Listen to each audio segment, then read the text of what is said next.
Okay, that's it. Your time's up, guys. Pressure test is over. Step away from your plates. Mate, looks great. Mate, looks great. Yeah, I was ecstatic when it was finished. My dish looked really good. It was plated up well. There was heaps of sauce. It's that whole turnaround when you think you've totally stuffed something up and then it goes on the plate. I'm amazed. I can bake. Oh my God, I actually have a chance at winning this thing. So I go and have a quick look at Trev's and Tom's, and bloody hell, they both pulled it off. I mean, from an appearance point of view, this is going to be very close. Sam, Trevor and Tom, you've just made a sticky date pudding with a butterscotch sauce and an almond praline. In a moment, the judges will head to the restaurant and they will taste your dishes one by one. Now, they're not looking for a winner today, they're looking for the worst dish. If you made that dish, you'll be heading home immediately. The other two will remain in the competition, at least for now. Thank you, judges. I noticed that it's a little lopsided on the plate, but there's nothing I can do. I mean, it's already on the plate. What's done is done.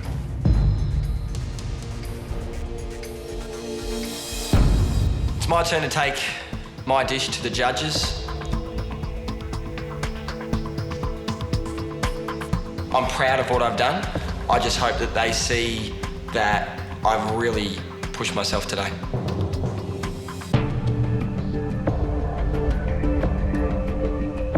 So, Sam, are you pleased with what you produced? Yes, for the most part. You may have seen that I took my puddings out of the oven about 7 or 8 minutes before 40 minutes. I did want to see how they were going. Yep. I took one out and it was a bit undercooked, so I had the rest in for the remaining 7 or 8 minutes. Okay. And I think, you know, the final product's decent. Okay. And I noticed Kate was throwing down some advice to you. Yes. Did you need advice? I do like to have the support of other people around me. It's just the sort of person that I am. Did she give you good advice, do you think? I hope so. I truly hope so. Yeah. Nothing worse than taking the wrong advice, is Certainly is not. Only got yourself to blame if that happens. Absolutely true. Okay, Sam, thanks very much. You can go now. Okay, enjoy. Thank you. If I have to go home today on the back of that, at least I go home on a high. So, the praline looks a bit thick to me, but the pudding looks a nice shape. And I think the butterscotch sauce could be a little bit darker, but other than that, I think he's done a good job.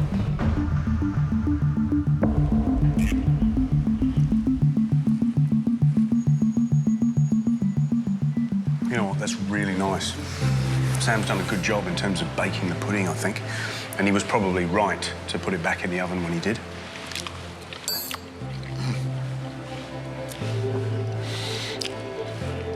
This is one of those sticky dates, if you like moist fruitcake, you're going to love.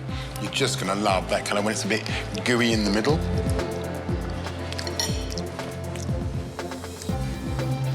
That's delicious. Butterscotch sauce is just like, wow, you just want to go back for more and sort of feel sick because you've had too much. And the pralines may be marginally thick, but what he has managed to achieve, besides that beautiful colour, is a little bit of bitterness from taking that caramel just to the point where it's starting to turn. So it isn't just a big chunk of sugar, it's got a little bit of tang to it. You know, it's got to be said, the other guys are going to have to go it to surpass that, because that is a very fine example of a sticky date pudding with butterscotch sauce. Sitting around waiting for the judges it's not fun. It gives you time to doubt yourself. It's all well and good to stay positive, but when you're looking down the barrel of an elimination, it's very tough.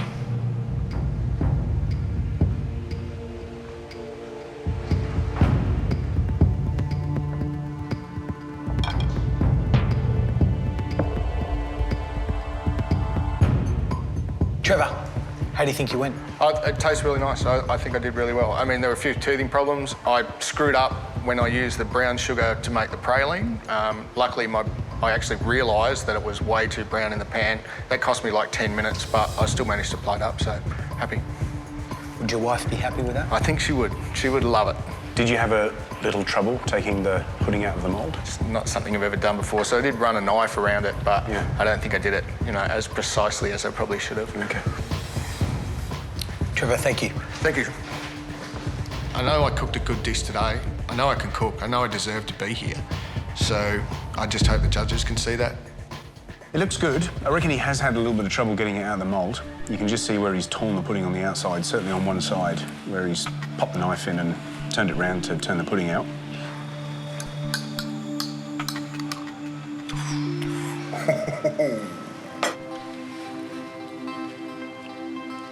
Look, I can't pick between the two of them. So far, both of them are absolutely top-notch puddings.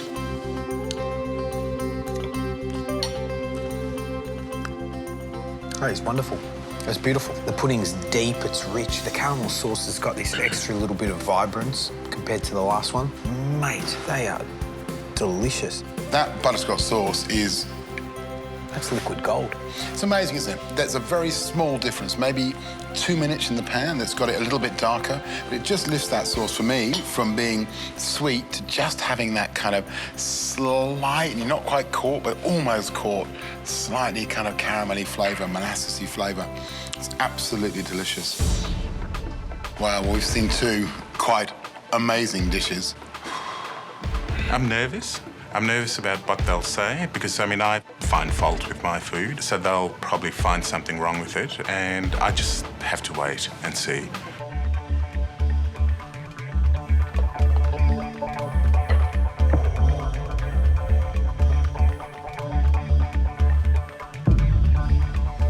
Tom, you were worried about the praline. How did that work out? I think it's a bit thick. I think if I had to do it again, I would have tried to make it thinner.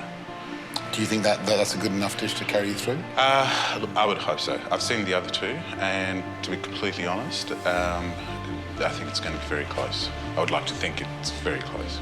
Tom, thanks a lot. Thank you. I could be the one going home. I've accepted that, but I just have to wait and see.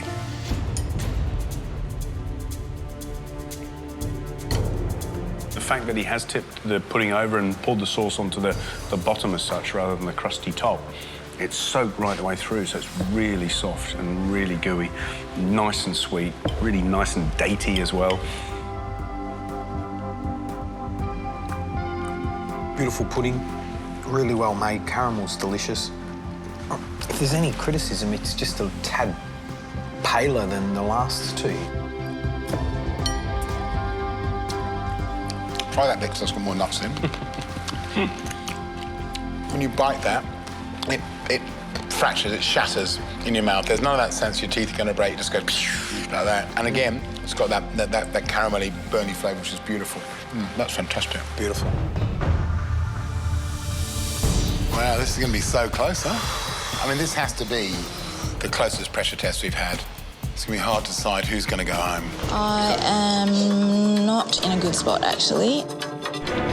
I think I'll get everything plated, but it will be quite ugly. I'm the usual Hurricane Poe at my station, and that it is an absolute disgrace. What a mess. I know. Huh? Don't even. I tell you what, I wish I had you in my kitchen for a day. Oh, so orak in there? Yep. So not in a traditional leaf? No. But steaming it Boudin style? And this is the spice mix for the stink bean. I'm about to stir fry this, and I have to get my dessert in here steaming, so I have to stop.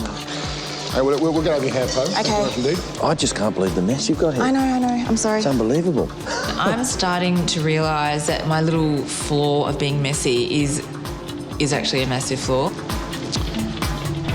Guys, we are at the business end of this competition. That's right. Don't go down in the last round. Glove up. You've got less than 15 minutes to go. And 15 minutes to go. I'm steaming my eggplant. I'm steaming my fish.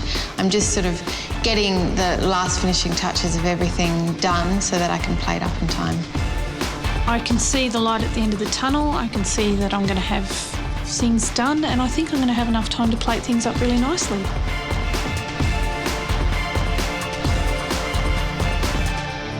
At this point, I'm starting to get a little bit worried about Chris because he's already plated up. I'm happy with it. I think the flavours come out really nicely.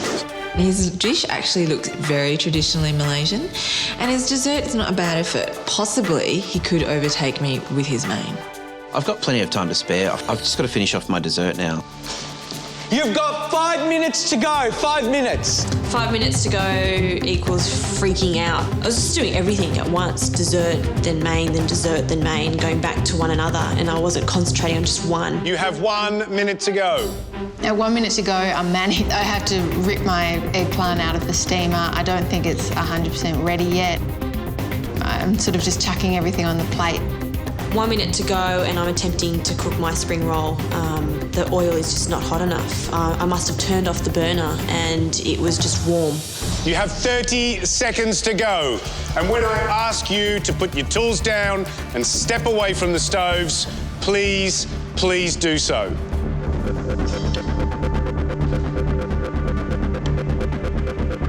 Last 10 seconds, I'm just chucking, basically just sprinkling things and pouring things and just getting it all on the plate.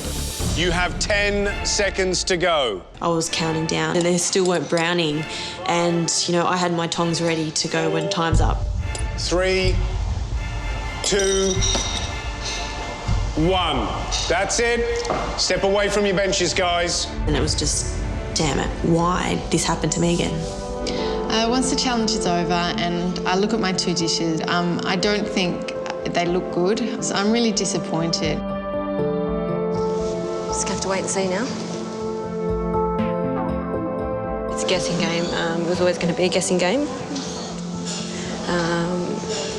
And it's all about taste and flavour, and if it's there, then it's there. If it's not, then it's not. So I'm just going to have to wait and see.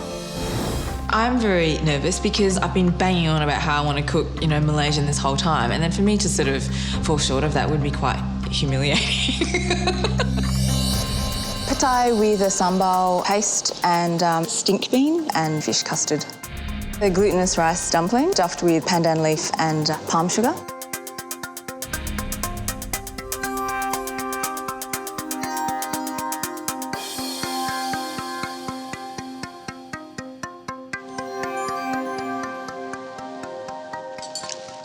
That's beautiful. Lots of interesting flavours.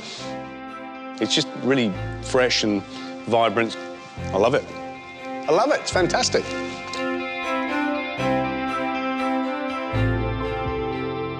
Interesting, tasty. It's beautiful. Absolutely beautiful dish. Well done. Visually, doesn't really look appealing.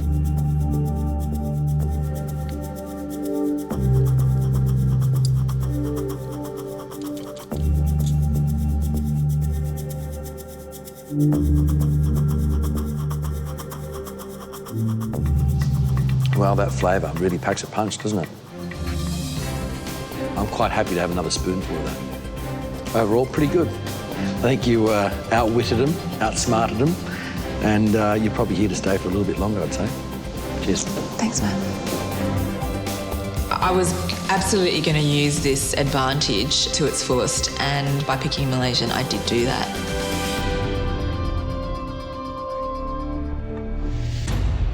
Chocolate mousse cake. Wow. And there's an innocent little chocolate cake sitting there. Doesn't sound too intimidating, does it? That's pretty.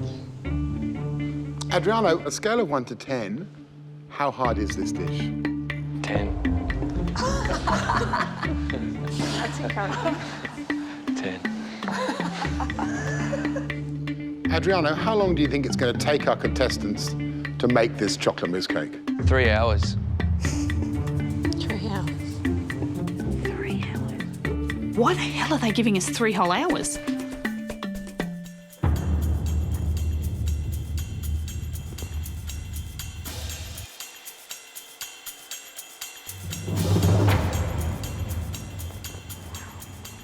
I understand what they were saying now, and I understand why the judges were going, you're in for a treat today. I'm still scared. I really am starting to suspect that my advantage is quite minimal. So on the bottom we have a cinnamon sablé, followed by, we have a layer of chocolate and blackberry mousse. On top of that we have 2 textured apples. You got one flambé, one tartane. It's just layer upon layer upon layer of different textures and chocolates and caramels and apples and biscuits. And then sprayed with chocolate and cocoa butter. Shit. How are we going to do this? Well, let's have a look where this can go wrong. It's a biscuit bottom. You must not overmix it. Quite a few things can go wrong today. If you don't use cold butter, when you bake it, you get a lot of seepage of butter out. Every single thing has got a ton of jeopardy in it. If you overcook it, your biscuit will be too hard, your sponge, and you won't be able to bend around the ring. It'll just snap. So we've got 9 different opportunities to screw up. Then you go to your mousse, which you have to make a sablé on, you have to whip the cream, more chocolate. What was that? I was just completely tuned out then. 50 degrees, take it up, maximum 50 degrees, bring it down, 26, and then back to 32. Or thereabouts. If you don't do this, the chocolate won't set. Okay. I didn't even know you needed to do that with chocolate. I just thought you melt it and you use it, but, you know, clearly my knowledge is somewhat lacking. Adriano, any last words of advice to these poor people? Keep your head down and go hard, I'd say. That's what you really have to do. You got no time to sit around and think. Just do it. If you thought the Crock-and-Bush test was tough, this is a whole nother level. I get started on the chocolate mousse part of the cake. I have to whip cream and melt chocolate and combine those two things. The blackberries are boiled in a little pot on the stove and then some sugar is added. I've got 43 minutes left. I'm hoping that before too long, I'll be able to say I've got most things done.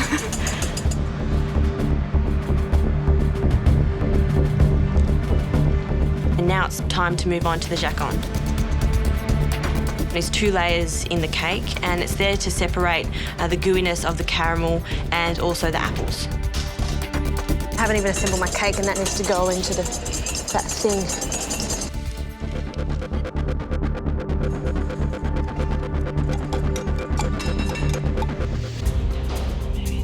I then start pouring my mousse in, and that's when I realise it's very runny. It seems very watery, so I'm going to blast freeze it and it will set really quickly. Adriano actually said to us, the blast freezer is your friend, use it. I'm a little stressed because I just feel like I've got so much more to do and nothing's cool. Actually, they're all right. It's almost like a rough job. I don't have time to make sure that's perfect. Just do it. You have half an hour to go. If you're not assembling your cakes by now, you should be very, very worried. Half an hour's nuts. It'll be cutting it so close, it's not funny. That blast chiller better be really cold. So much going on. It's hard to get your head around. I'm putting my mousse in a mould. I'm going to freeze it and then put in the next layer so that it's nice and cold and caramel. I think we all might be pushing it for time. I'm just starting my layers off now. So my mousse first. I think that's what I'm doing. I think I question a couple of times and look up to see where everyone's at and if I am falling behind. And I feel like Julie's just going great guns. I've put it into the freezer. I go back to my bench. And what do I see? The decorative Giconde. Oh, no!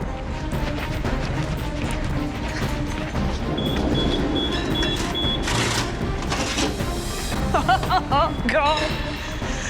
It's great when other people fluster and mess up. It means they're slowing them down. Where's the Giconde? No, that's what she's screaming at. Yeah. I didn't put my thingy on the side. The Giconde sponge is, the decorative one goes around the outside. Julie, you forgot the Giconde. Yes! Oh. I can start again. No, don't start again. No. You've only got 25 minutes to go. You've got to be kidding. Rightio. Go! That's a lesson to everybody else. Don't forget the Giconde, yeah? Oh. If somebody messes up, you know, it's music to your ears.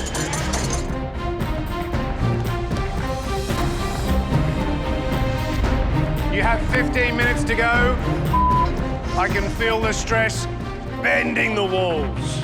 Layer of mousse, which is here. The next layer is the caramel disc. Then there's a layer of Giconde, which is very fragile. I'm a bit nervous about it. Then there's a layer of mousse. a layer of apple, then there's a layer of jacon, then there's another layer of mousse, and then the sub-layer. You have to make sure everything fits nice and snug or else it just won't hold together. So my cake is layered, it's in the freezer, and now to work on the garnishes. Go, Po! I'm very, very proud of them. I think this is absolutely amazing. If I gave this challenge to somebody in my work who has never done it before, they wouldn't be able to do it. Wouldn't be able to do it.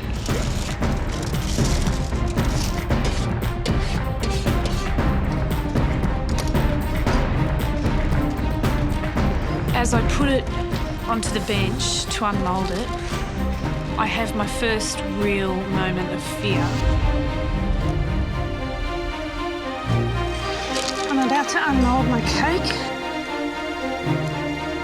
I'm absolutely terrified right now. Please, please, please. I'm gonna serve this cake with a mole around it. This is not good. You have 5 minutes to go. Everybody is scrambling like lunatics to get their cakes done. Oh, it's not set. I had so little time left. I'd turned my cake over. It was a total disaster. All the dimples were just horrible craters of mess. A bit ugly. My head just caved in and I just kind of gave up at the end. I've got to heat the mould. If I got to get this off, it's chocolate. I need to melt something around it so it comes off nicely. So I get a little blowtorch.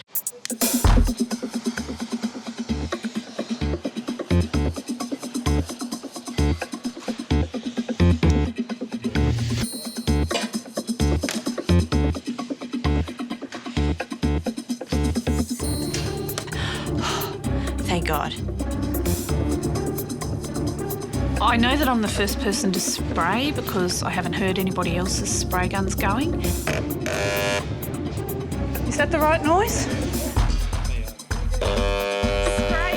Yeah, the sound of the spray guns is quite loud and you do feel like you're a little bit in a hardware shop.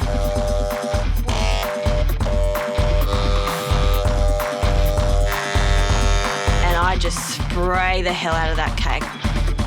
You have 2 minutes to go. It's ridiculous. Keep going. Come on, guys. Yeah, it was absolute chaos.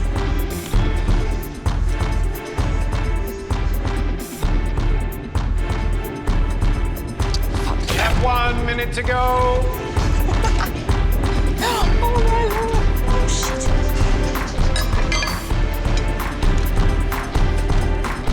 10 seconds. 3, 2, 1. That's it. Step away from your benches. Well done. Brilliant job, brilliant job. I look around and I do appear to be the only one who's put all the garnishes on the cake and done the white chocolate part. Wow, I was more organised than everyone today. That's, like, unheard of. Tell you what, to go through that experience of making that cake, I'm never going to forget that, ever. All I managed to plate in the end was just the cake. That was mental. I'm feeling like I let myself down, considering I did have a one-up on everyone. I don't think I'm in trouble, but I could be. Yeah, I could be in trouble. I'm the first one to go in.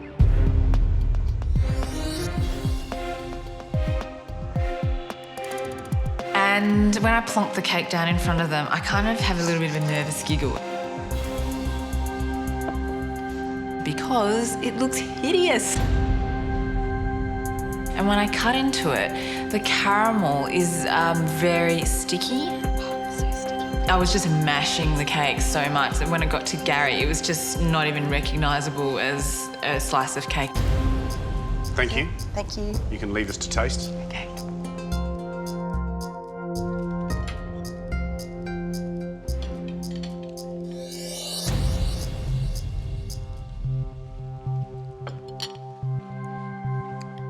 Let's hit the presentation first. She's had some trouble, hasn't she? She's missed off the decoration on the top, the little hazelnuts, the little chocolate decoration. but in saying that, everything's where it's supposed to be. Let's be quite honest, this is a fine effort. But in terms of flavour, look, I think there's probably a bit too much caramel in it. I mean, it's a beautiful, exciting riot in the mouth, and that's what you want this dish to be. I want a little bit more boom of blackberry in the mousse. For me, the flavours are all balancing really well, and for that, you know, pastry can be all about technique, but if you don't have the palate to make it interesting and modern, it can just be, you know, it can be anything, and I think she's got that. She's got the palate. The technique she can work on, but for me, the palate's there. Right, we've tasted Poe's chocolate cake. Let's get the next one in. I'm freaking out because I don't know whether it's worked or not. I don't know whether it's all squished into one big mess in there. It's all gonna come down to me cutting a slice out of it and seeing what the inside is like.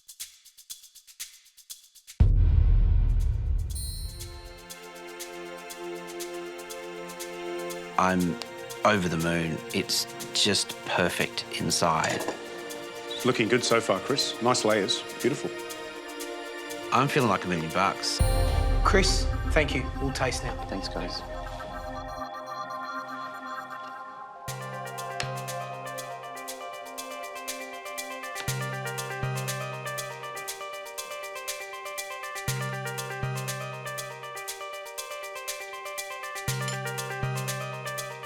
I think he's done a really good job. 100%. It looks spectacular. And the thing that I got on this one was these little pops of salt in the caramel. Overall, the flavours are incredible. That salt, it's incredibly subtle, and it doesn't overpower the chocolate, which is really, really important. It's a bit like having Pop Rocks. Remember we had Pop Rocks as a kid? And you put in your hand, and you lick them, and you go... And it's the same thing, but it's using salt on that basis. That's exhilarating. So well done on Chris, but let's taste the next one.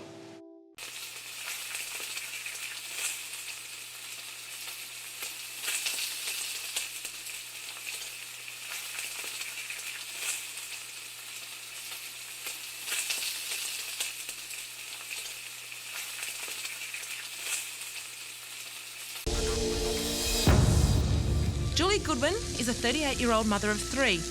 How will she fare with some good old-fashioned home cooking? I'm doing a roast lamb rump with garlic mash and a red wine sauce. Julie, are you a woman under pressure? Yes. You've still got a smile. What kind of cook are you? Big comfort foodie type things. I put my heart into it because I'm cooking for my kids usually, my friends, my family, cooking for the people I love, so I cook with love. I actually came here instead of taking my oldest son to his first day of high school. So now I've got to make it worthwhile. Got to make it worthwhile. You all right? Yeah, I'm good. Good. Deep breath. They have a knife in there, don't they? I think you're ready. You are ready, okay? Yep, I'm ready. I'm ready.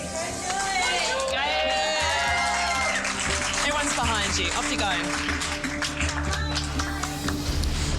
Hello. Hi, Julie. How are you feeling?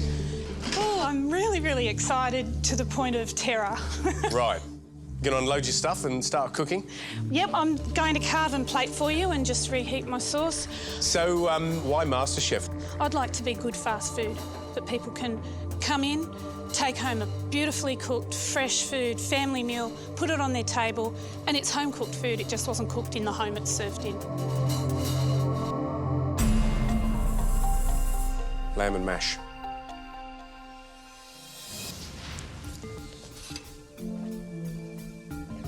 That's just a little bit undercooked, I think.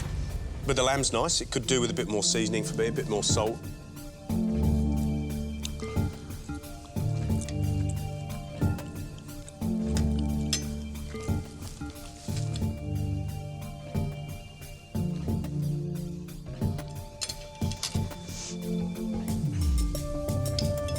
This is excruciating.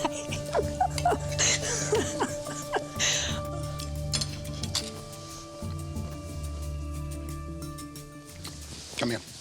Give me a hug, because that is fantastic. Oh, my God. Lovely. Really good. I've been looking for someone to do that sort of dish the whole time.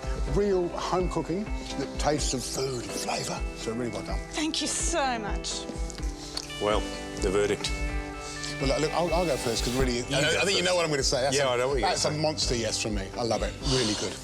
Really good. I think I'm going to love you, and I want you to be in Sydney. Really? Yeah. Then it's a yes for me. You're going through to Sydney. To the semi-finals. Well done. 1 of 50. Thank you so much. And who thought on the back of lamb and mash? Excellent. You've made my day. It's not us, it's you. Oh, Just remember that. G'day guys, it's good to be here. MasterChef kitchen. Mate, you look oddly familiar for some bizarre reason. Have we seen you on the telly before? Bit of golf in the past. Who did you play against and who have you beaten? I played with Tiger a couple of times, which was fantastic. Beat him in '97, so he was only young. But at the same time, beat him. Not many guys can say that. Sorry to interrupt. I mean, do you need this? Do I need this? Yeah, do you need this? I mean, did you earn enough money through your pro career to put you into retirement? Oh, not at all. No, that's why I've opened a cafe. You know, I won the Greg Norman in 2000, which was my biggest win. And it was financially very good for me. I walked away a month later and said, look, down the track, I'll own a restaurant and I'll start with a cafe and then I'll go to a restaurant. I mean, this is part of my dream. This is part of my journey. This is what I want. Now, I've still got things to achieve. Yeah, all right. Absolutely. One thing that strikes me is obviously golf is a very methodical and it's a slow game. Cooking is a fast game. Let's shake it along. Okay. What are you actually cooking? Can you tell us what you're cooking? Chili mud crab. Yep. Some people call it Singapore chili mud crab. Hope it's good. Love Singapore chili mud crab. It's one of my favourites. It's probably one of my favourite things to cook. Well, if you're cooking it, I'll tell you better get a move on. Okay, so you're going to run out of time and we'll be kicking you out of here. Okay, rightio. So you got ginger, chili. Ginger, chili. So you're making yourself up a paste in the pestle and mortar? That wok getting nice and hot? Yes, hopefully. Mate, I'll tell you, I'm going to be kicking you out of here and you're not going to be cooking anything. Sorry. What's that you're putting in just then? This is a tomato-based sauce. It's got palm sugar, limes, black bean sauce, a little bit of tomato sauce. The tomato sauce you put on pies type tomato sauce, yeah? Look, I've tried to cook it without it. I've tried to duplicate it, and to be honest, it doesn't taste as good. So it's an essential part of a true Singapore chili crab is a splash of it splash is? of sauce. Okay, Yeah, well, that's good. Gotta have it.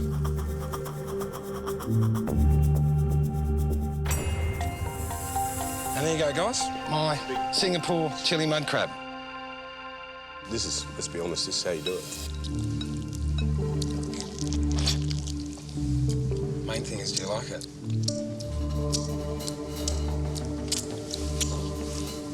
Good. That's what it's about. Oh, good. It's a bonus. It's going to be interesting with George. It's going to be very interesting. Because George is not a chili man, are you, George? No. At least my shirt, it blends in.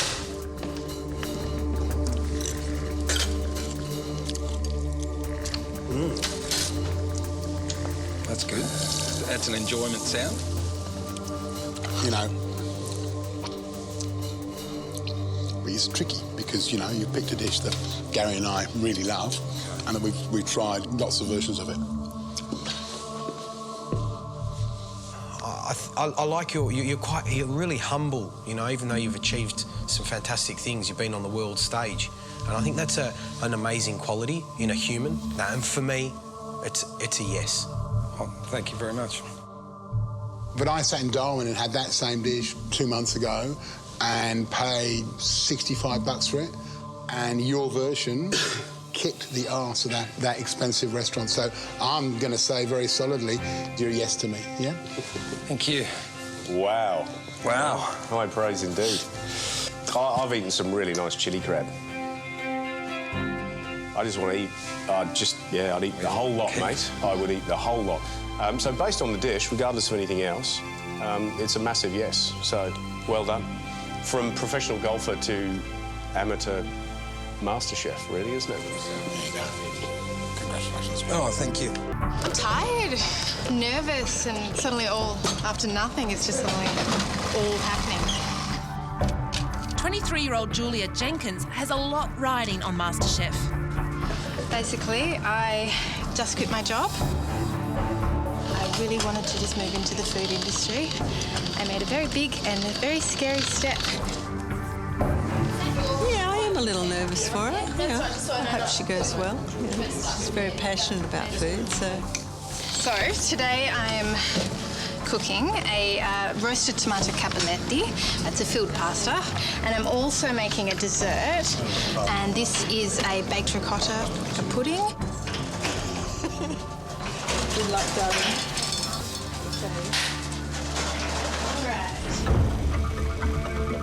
And where did this recipe come from? I just was inspired by the sort of the flavours of summer.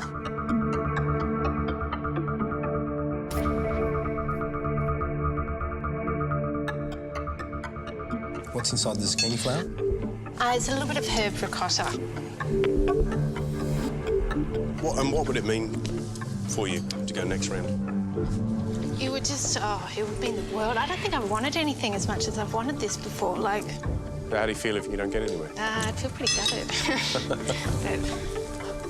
George, did you have a second mouthful? I think he's gone for a third. The problem I have is you talk the talk, but I've not seen any kind of mad dog feralness that kind of really great chefs need to have. I mean, is that inside you? Oh, yeah. The hunger to learn more is just, it's there.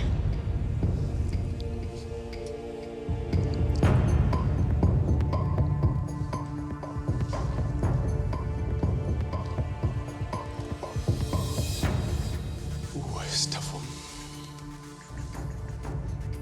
I'm still not getting the drive. I don't really get a sense of what's there, like what's really in here. I don't know, I find when I'm talking about food or I'm cooking food, I feel really elated. Like, one of the times in your life when you just feel really, really happy, you sort of, like, I tune out of everything else. It's how I calm down, it's how I amp up, it's how I, you know, it's just everything. Your parents supportive? Very, yeah. My mum's here. Can I meet you, Mum? Yeah, sure. Go grab her.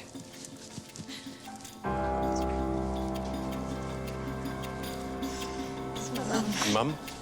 What's your name, Mum? Hi, Carol. Carol. Hi, Mum. How are you? Hi. I wanted to meet you because I think it's a bit of a unanimous decision. And the decision is... you're going to Sydney. Back in Sydney. The semi-finals and the top 50. Thank you so much.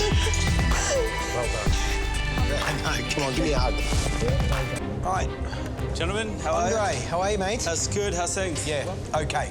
Right, mate, press on then. Let's go. Chop, chop. Now, the dish is, it's a polpetti, it's a meatball, it's Milanese. It's wrapped in a lettuce leaf and on a bed of grilled polenta. What I did last night, I didn't know what I was going to do. I stuffed the truffle into the polenta. It only had 24 hours to infuse. I've never done it before. Can I stop you? Can you just slow down? Is it going to spoil if it stays in that pan? No, it's not going to spoil? Yeah, it's fine. Just leave it alone, just for a second. Yep. Let's just have a conversation. Is this you? Are you a little nervous? I'm absolutely wired right now. Obviously, you're very passionate. Maybe you can just explain that a bit. I want to become a complete cook or chef. I know the principles of cooking. Yeah. Where I've gone wrong here, I can tell you right now. I want to have a more refined palate. You've redeemed yourself slightly. We've slowed you down. Pop it on a plate.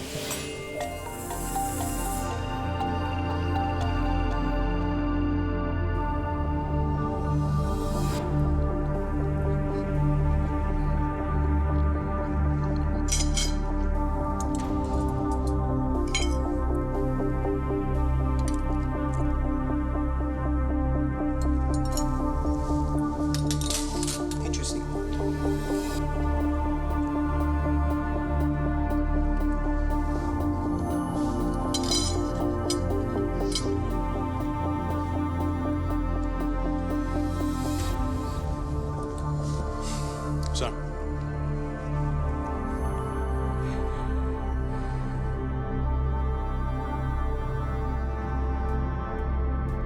Great dish. Really, really good dish. Thank you. Thank God we've got a dish here in Adelaide that is good, yeah? Fantastic. Well done.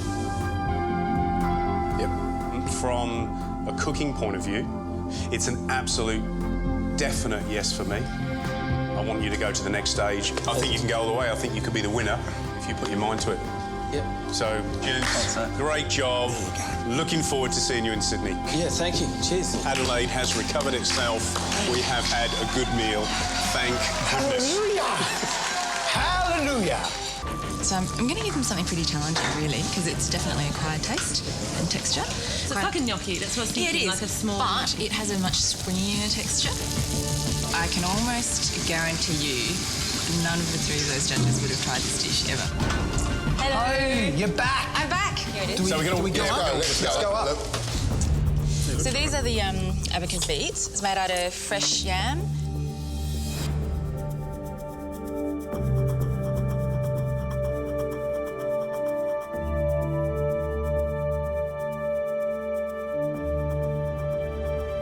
That is singularly the best dish we've had. Yeah. That's the sort of dish that I've really hoped that we'd find in this competition.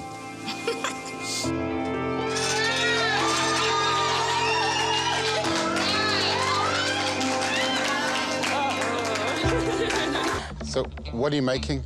I've made a potato gnocchi, and I'm actually serving it with burnt butter and sage. Gee, gnocchi, it's probably the bravest dish that you could bring in because it's such a hard dish to get right, yeah? This is potato gnocchi, yeah? Yes, yes. How did you cook the potatoes before making the gnocchi? Well, in the microwave, I've just put it in for 5 minutes. So who are your cooking heroes? Who are your culinary heroes? You are. So what? Why do you like George? Why do I like George? Is it my good looks? No, well, yeah, apart from your good looks. Okay.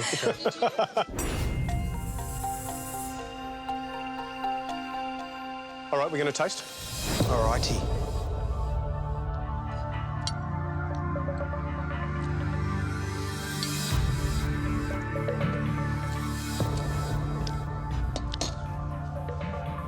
He gives you nothing. Nothing. He didn't say anything to He me. gives you nothing.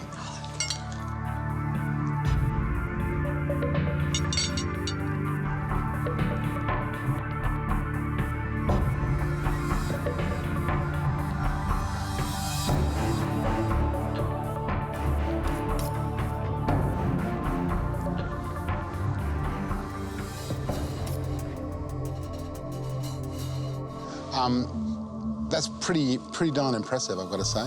Thank you. You understand technique, and, you know, there's Michelin star restaurants around the world that use microwaves to cook in. For me, a little bit too much garlicky, it's just a personal thing. But anyway, you know, what do you do? That's life. Look, it's an absolute yes for me. I think really good. Well done. Thank you.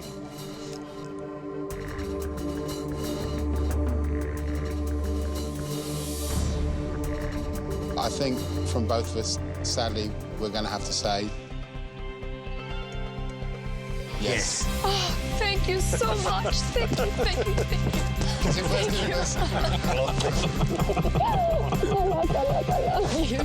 Thank you. George, dearie me here.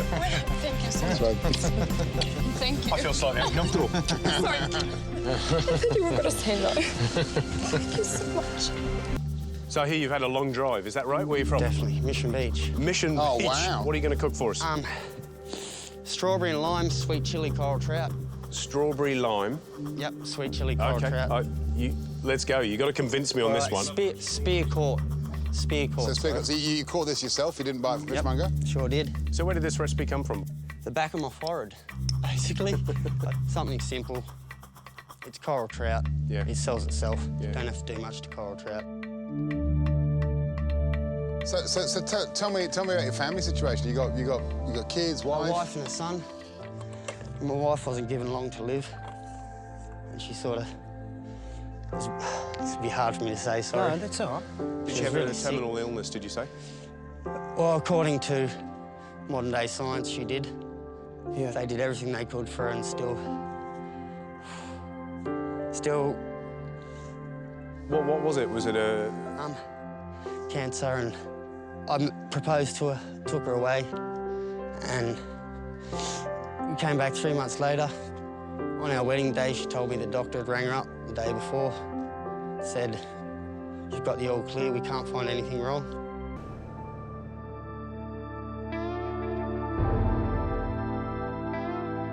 Alrighty. You all right? Yeah, I'm nervous. Depending on this, how it goes, it depends on how the rest of my life goes. So you're saying, like, is this like the turning point to your life? Definitely. I've been a labourer my whole life. I've worked for other people at things I don't love doing, and I love doing this. And if I happen to go to Sydney, then it's going to give me the confidence. Either way, I feel really good about myself. Everyone deserves to feel good about themselves, you know? That's good. Okay.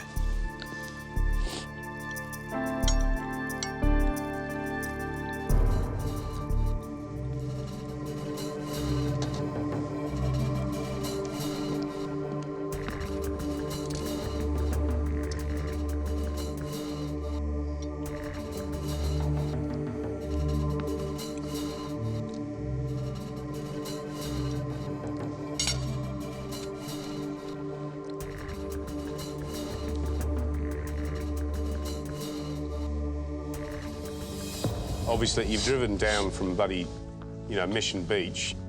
That's a big commitment, you know. Yeah. I just don't know. What's interesting about the dish is you haven't boiled the rice up. The strawberries are a little bit weird, but I think you've actually got a bit of a palate. Obviously, your knife skills are good, which is another big plus. It's a yes from me. Awesome. You know, my head chef for the press club, he came to me, you know, 5.5 years ago, and he couldn't peel a tomato. But I gave him a chance. You know, 6 months ago, he was awarded Young Chef of the Year. I can teach you how to cook a piece of fish. If you're dedicated and you're going to be disciplined and, you know, head down, bum up,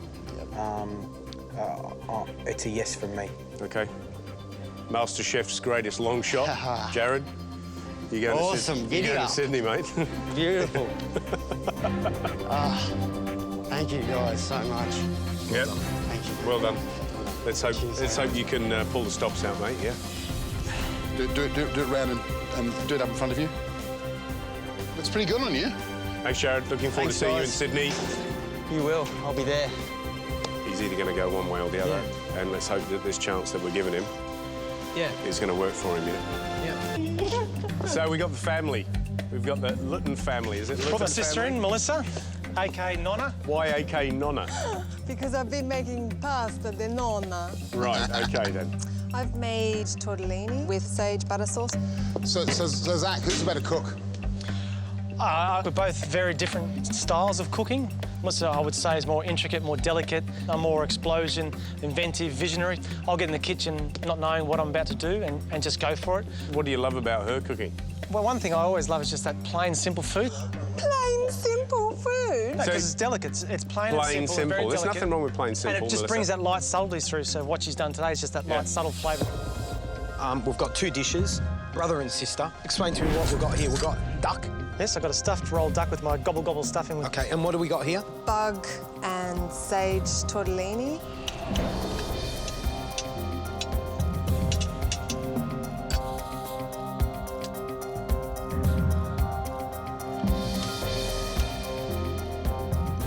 You know, what I'm looking for in a good tortellini is the pasta nice and thin. It shouldn't be like a dim sim, you know what I mean? Yeah. It's got to be nice and thin, nice and delicate.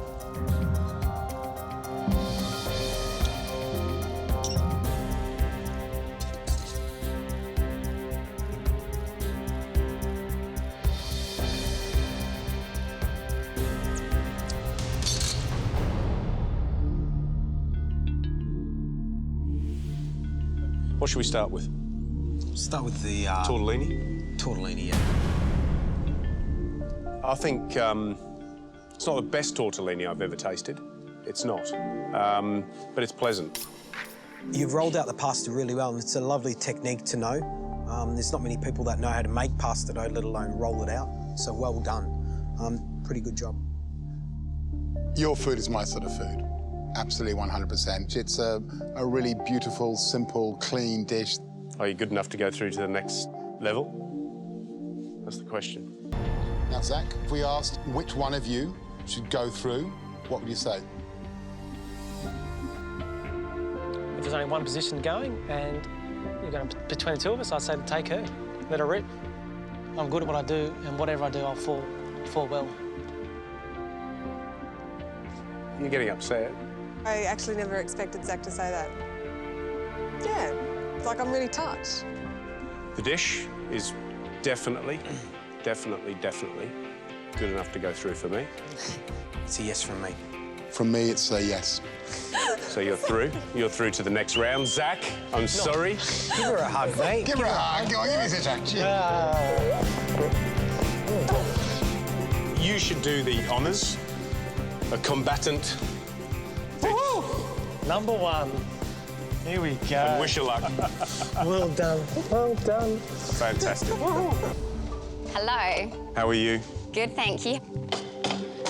Now, guys, what I have made for you today is I have made a penne in a zucchini flour and sort of lemon zest. I suppose it's almost like a dressing. What do you do with yourself? I'm a law student. Why are you doing law and not cooking? You obviously love your food.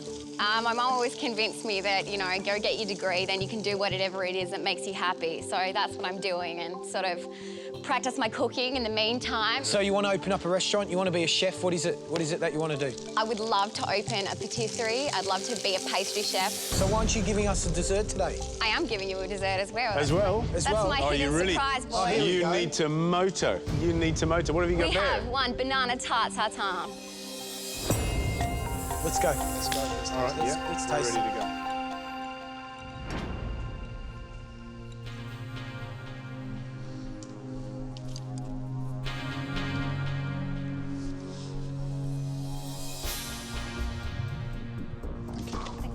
My pleasure. I have to try this.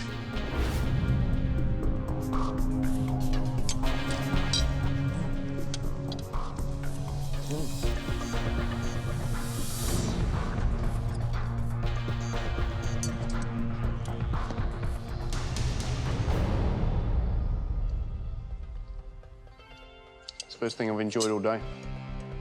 Well done. That's great to hear. First thing I've enjoyed all day. It's a really nice, simple, clean dish. You know what this thing is? It's an apron with the MasterChef logo on it. This is where it begins. Oh, so thank you congratulations. so much. Thank you. Well done. Thank and we you look so forward to much, seeing you in guys. I'm Sydney. so pleased. Brilliant. Thank you. You deserve it. Yeah. Well done.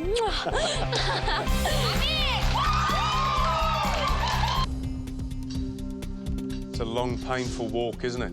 Through here? From the door, yeah. Wasn't that bad. Yeah, OK. Brilliant. Right, come on, smart ass. Yeah. Get all that stuff on the bench. So tell us, what are you cooking? This is something I made myself. It's sort of inspired by chili mussels, but it's got shallots, leek, cherry tomatoes with a wine and stock broth sort of thing. Have you cut your finger? Yeah, but I'm right. You taking the top off it? No, just a chunk out of the side. Just a chunk out of the side. I'll be right. I can just put it in this and cook it. No, hang on. Just relax. We'll fix Nurse it. George. You'll be able to move on. Calm down. Take a deep breath. Yeah. Relax. Hang on. No, I'm not finished yet. Yeah. George, is the rest of the finger in the parsley? Hey? I'll get rid of that parsley. Yeah, there it is. Let's have a look. We've got the top of the finger. Nice. There it is. Let me chop them for you, because I don't want you to cut your finger off again. Tell us about that soup you've got on. What's in it? Julienne, some leek. Yeah. Brunoise, some shallots, and just quartered some cherry tomatoes, sautéed them, sweated them off. Then Only joking. Let's hope it tastes as nice as you talk, yeah? Smells good.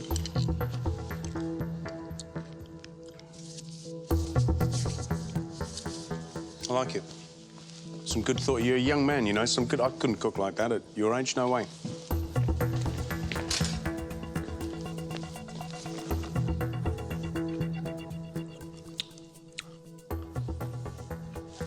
You know what? I'm glad you chopped your finger, because you're going to chop loads more. You're going to burn loads of hands. It's going to be intense, yeah? Thank you.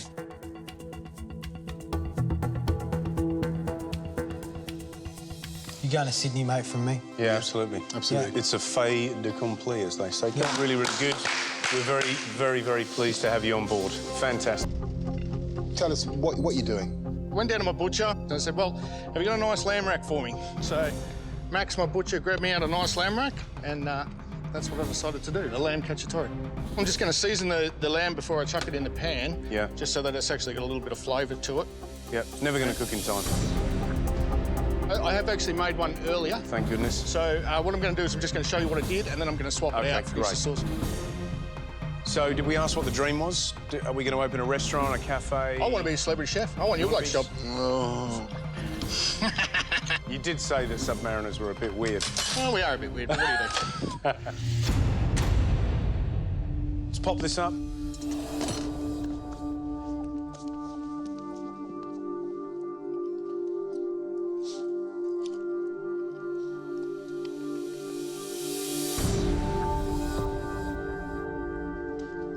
Nice bit of meat. Thank you, sir. Sauce is not bad. You know, it's a bit clumsy, but it's not bad. Not bad.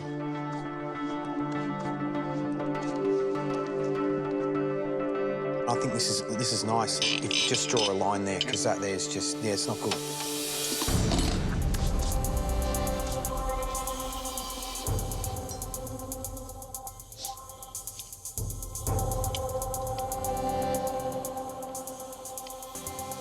That's great.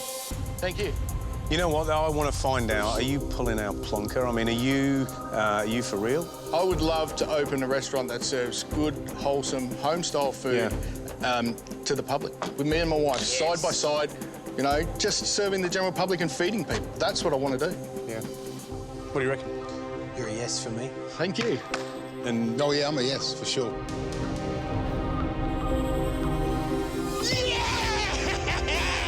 Nice one!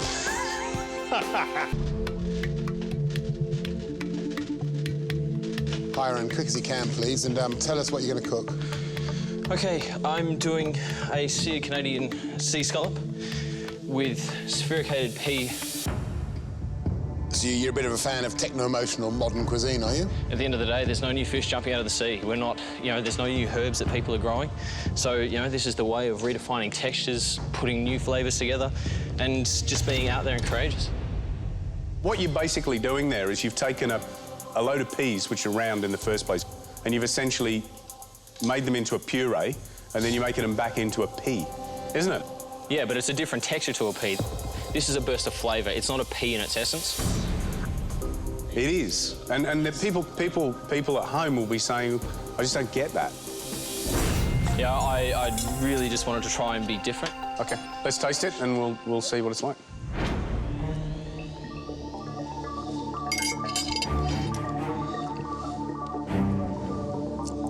To be honest, what I get there is little spheres of peas that don't taste as nice as peas.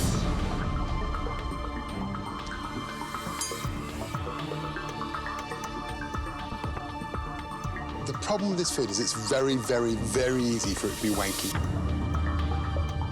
The whole essence is not about doing something spectacular and foamy and wow. It's about taking something and highlighting the flavour of the central ingredient. Having said that, for a 21-year-old kid to cook that sort of food and to cook a dish like that at that level is fantastic. From my point of view, you've presented an interesting dish.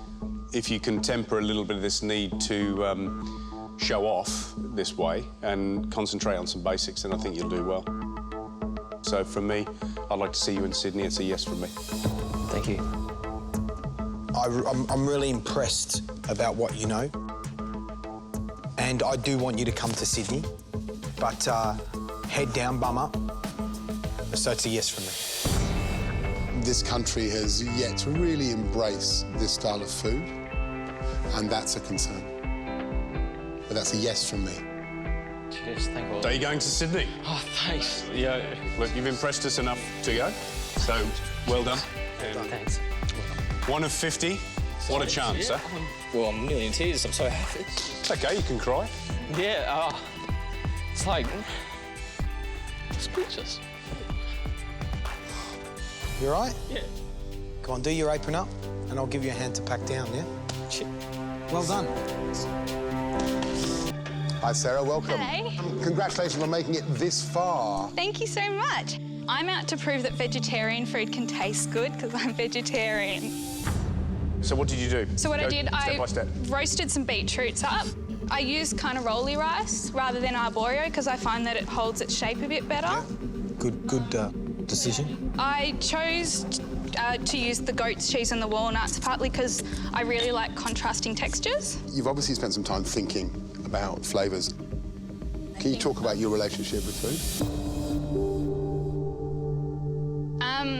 Well, I actually had an eating disorder, anorexia, and it took a fair chunk of my life away from me.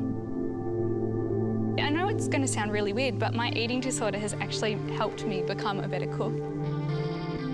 When you go without something for a long time, you really, really love it when you get it back. When you first discussed the dish, I was excited by it.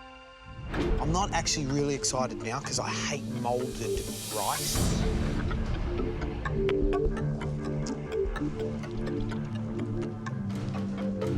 It's nice. It's nice. It's a classic combination. There's no two ways about it. Everything's right for me. You know, the fundamental flavours are there.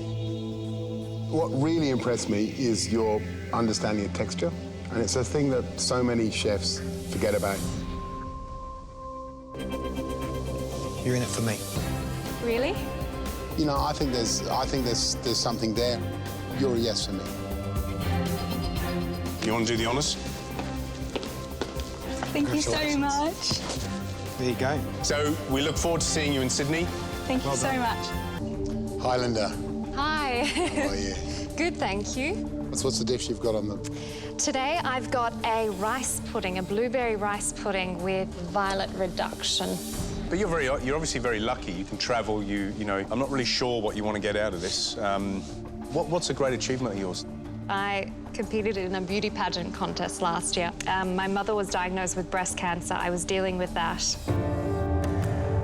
I managed to get up on stage in front of 4 million people and I managed to win Miss Congeniality. For me, that was, you know, it wasn't for anyone else. That's been really hard with your mother going through. And, you know, it's really, really difficult, but I do it for the people I love. I don't do it for myself because I know I have that passion. She's good now? She's getting better? Yeah, she's all right. So let's have a look at this dish. It's a blueberry rice pudding. Yes. With a violet dust. Yes.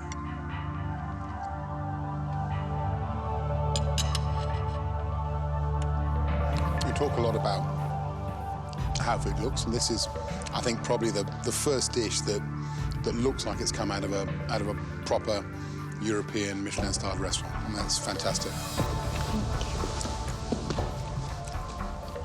So you've got little shortbreads. Yes. And what's this? This is the violet powder, crystallized violets that I've candied myself. Are you pulling my leg? No, no, certainly not.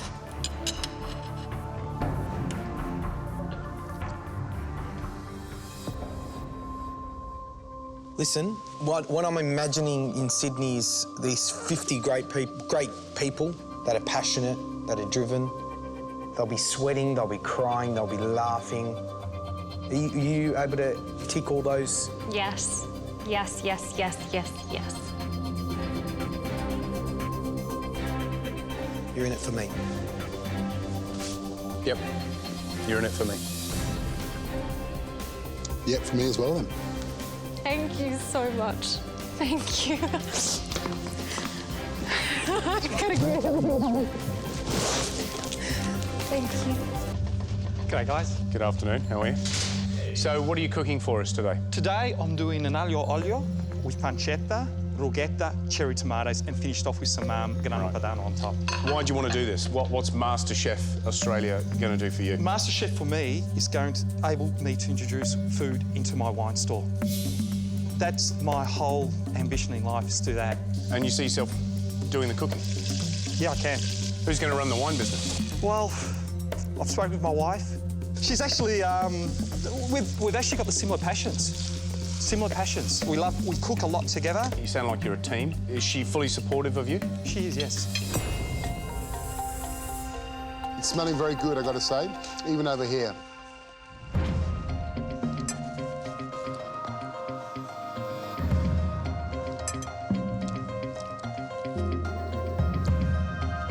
I'd be happy in a little cafe eating that. No problem at all. Thank you. I'm just, you know, the wife, husband team, you know, it's, I'm not sure. Who really is the cook? Is she here today, by the way? She is, yeah. She is? Go and get her. Go on, bring her in. What do you reckon? You reckon he's the cook or you reckon she's the cook? But it's him. He's the one that stuck his hand up in the air and said, I want to do this. And will he be as good a cook without his wife around? Guys, this is my wife, Tamara. Tamara, nice to meet you. You too, nice to meet you. We're just trying to figure, maybe it's just my suspicious mind. It's a very, very simple dish. The two of you love to cook and to, you know, all the rest of it. We do. I know that food's always been his passion and it's actually both our passion, but at the end of the day, he's doing it for us, and if he was to succeed, maybe our dreams will come true. Tamara, do you want to just come over here so we can ask?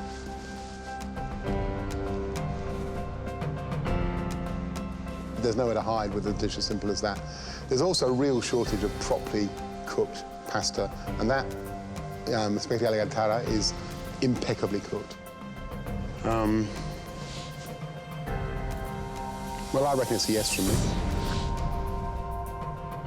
I like the idea of it. I'm just not sure in terms of the depth of knowledge there, and also the, you know, your resilience and strength away from the family.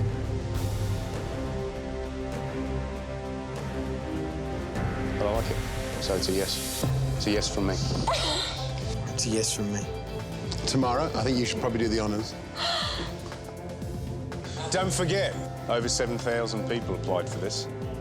50 of you going through to Sydney. Congratulations. I'm hosting a little dinner party here in the restaurant. I've invited 4 of the elder statesmen of Australia's culinary industry, who together have over 175 years of experience shaping how we as Australians eat. And I want the 5 of you to cook for us.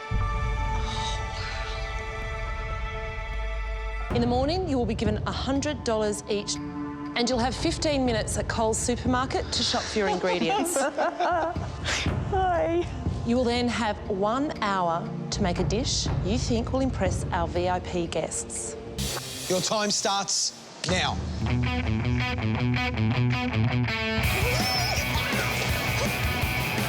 Number 3.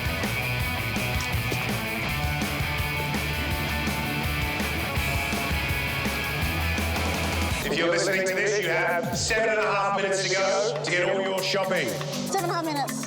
Let's go, guys. Chop, chop. Okay, duck. Today I'm cooking a main, which is the duck breast with an agua dulce sauce and some carrots. They got duck breast.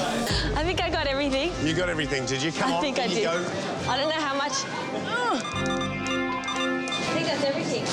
Let's go. I do Got have $13.20 change. Brilliant. So everything's paid for. I've got all the ingredients. At this stage, it's looking good. I'm just really eager to get back to the kitchen and start cooking. Before you get cooking, you'll get to find out exactly who those guest judges are.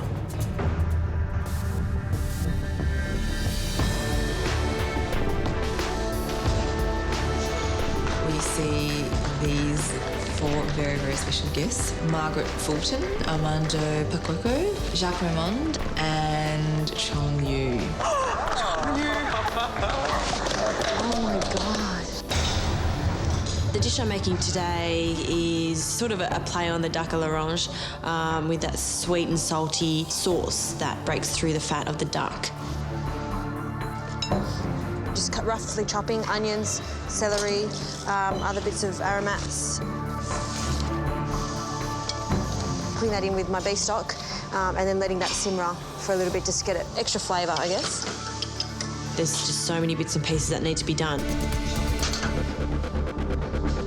Justine, you're looking intense. You've got that kitchen stare about you. I love it. What's going on? What's the dish? I'm going to do some duck breast with an agua dulce sauce. That's just some stock that I've infused with some celery and some thyme. And then I'm going to do some celery puree. I've got some Brussels sprouts, and I've also got a little tatin of echallots, which is going to be caramelised. Okay. And I've also got some little carrots, which I'm going to do. Wow. Okay. There's a lot of stuff happening. Yeah, a lot going on. There's a lot of stuff happening. I'm really worried I have too many elements to the dish that I want to cook today. There's a lot going on. Sorry, I'm a bit all over the place at the moment. I'm just thinking that clock keeps getting faster and faster every time. Sometimes I can be a little bit unrealistic on what I can do in an hour. What do you think Jacques will think of your French I'm really classic? scared that Jacques here. All right, Justine, won't hold you up anymore. Thank you very much. I'm just up to making the pastry, then I'm going straight onto the duck. That half an hour was the fastest half an hour that's ever happened. It's Justine, bitting a lot off here. I think she's doing too much. It feels like she's trying to do everything. I'm going to brown him on a high heat, then I'm going to turn it down. I want the skin to render quite a lot. Turn it over really quickly, chuck it in the oven. Duck can be really risky to work with because you need to render that fat down and have a crispy skin. OK, I'm dropping the Brussels sprouts. Not really necessary, and I really don't have time, so I'm not doing them. I don't have much time at all. 10 seconds. 5. That's hot. 4. 3. 2. 1. That's it, guys. Step away from your benches. Put your tools down.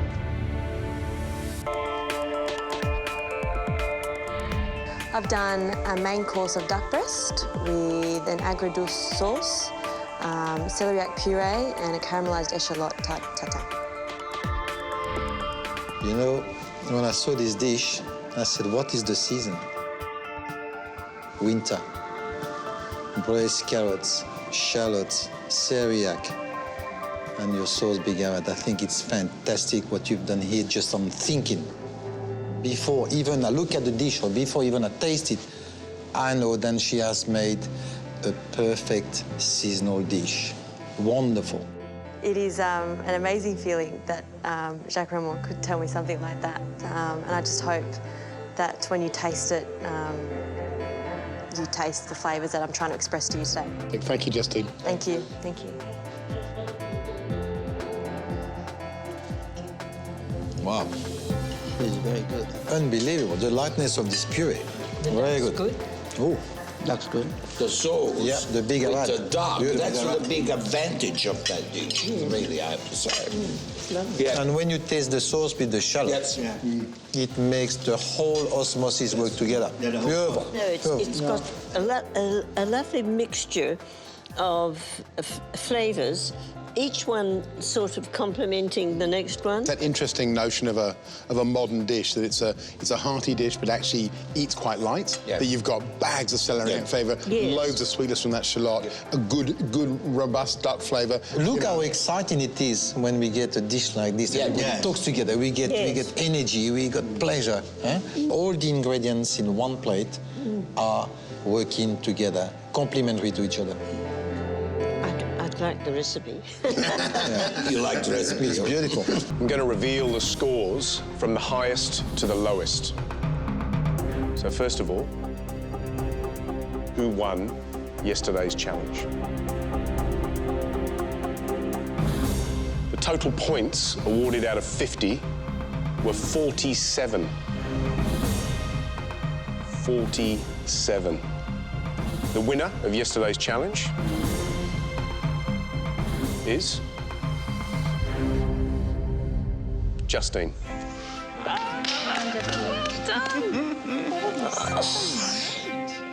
All those extremely hard days, all those team challenges, all those invention tests, all those hours we've spent, the tears, the sweat, the blood, the cuts, the bruises, all worthwhile. Wow. 47. I don't believe it.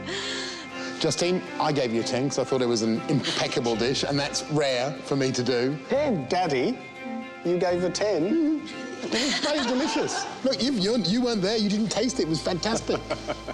You will have 90 minutes to make this 2-course Malay meal using coconut and ling as your core ingredients. Poe, your time in the pantry starts now. Eggs, kaffir, pepper. Some of the ingredients that I chose are the ikan bilis, which is a dried anchovy, belacan, dried shrimp paste, a lot of funk. Poe, your time's up. It's time to start, and as usual, it's just chaotic. Look at Poe go. Run! I am. The person who wins the invention test today will get an amazing advantage for tomorrow's challenge. And the person who does the worst dish will be eliminated. This is going to be really interesting because there's 4 people cooking something they're very unfamiliar with. There's huge pressure on Poe to do well today. I mean, she's picked the theme, she's picked the core ingredients, she's had all night to think about it. The judges will scrutinise her harder. I've waited so long in the competition to be able to cook something from my heritage. I'm cooking something that is familiar to my childhood and, you know, brings back a lot of memories. That smells amazing. That's that pandanus. Yeah. So, wow, smell that. Wow. So we're talking this green leaf here? Yep. The pandanus leaf, right? Yep. I'm making dessert with it. Okay. So I'm Which just is? gonna stuff a glutinous rice dumpling with coconut that's been cooked in that, this, and some brown sugar. Okay, little dumpling in this sweet pandanus and coconut milk. The other man, I'm going to do otak otak, which is a fish custard. Okay. So I'm blending that up with all these fresh spices to make a wet spice mix, and then I'm actually going to boudin it, so I'm going to modernise it. You look absolutely happy. I'm stoked. You look like you're in control. Yes. The pressure's on, no? Yeah, it is. Because as much as, you know, you can talk the talk, yeah, now you have to walk the walk. Yes. So if the polar coaster comes back and you're on the dip, yep. What does that mean? Bad. It means bad. It means bad. I think Chris might be the only one that's going to give Poe a run for her money. This is her domain. This is what she knows. I reckon she's standing there cooking, and I reckon she can see her auntie to her right, her mother to her left. Hopefully she's going to do them proud. The only thing that's concerning me, she's got a lot going on. Has she bitten off more than she can chew? And now it's just getting super frantic. Poe's cooking in front of me. She's got some crazy-ass techniques going on, but I hope she has a Poe meltdown and mucks it up because I need all the help I can get at this point. I really was on high speed today. Because I was sort of trying to multitask, I was a little bit in danger of burning the pandan essence that I've made. What's that? Oh, Poe. It's okay, it's okay, it's okay. No, Poe. Burnt it a little bit. It's bad, just very bad. That's all right, that's all right. Because the edges caught a little bit when Gary came around and he commented on, ooh, what are you doing there? That's fine. I've got all the black out. I was starting to fret a little bit that weird Poe was rearing its ugly head as well. 45 minutes to go and I'm using my food processor to break down the spice paste. I'm having quite a lot of trouble balancing it, so I'm starting to think, oh my God, why did I pick this dish? I just left too many processes to do. So yeah, I have got myself into a bit of a stitch. I think I'll get everything plated, but it will be quite ugly. I'm the usual Hurricane Poe at my station, and that it is an absolute disgrace. What a mess. I know. Huh? Don't even. I tell you what, I wish I had you in my kitchen for a day. Oh, so otak in there? Yep. So not in a traditional leaf? No. But steaming it boudin style? And this is the spice mix for the stink bean. I'm about to stir fry this, and I have to get my dessert in here steaming, so I have to stop. Hey, we'll get over your hair, Poe. Okay. I just can't believe the mess you've got here. I know. I'm sorry. It's unbelievable. I'm starting to realise that my little flaw of being messy is actually a massive flaw. You have 30 seconds to go. And when I ask you to put your tools down and step away from the stoves, please do so. I'm very nervous because I've been banging on about how I want to cook, Malaysian this whole time, and then for me to sort of fall short of that would be quite humiliating. Pad Thai with a sambal paste and stink bean and fish custard. A glutinous rice dumpling stuffed with pandan leaf and palm sugar.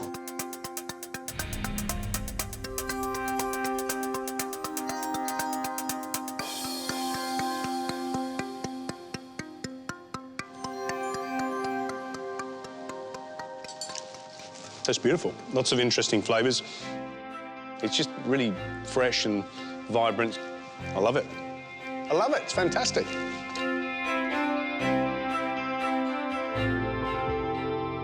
Interesting, tasty. It's beautiful. Absolutely beautiful dish. Well done. Visually, doesn't really look appealing.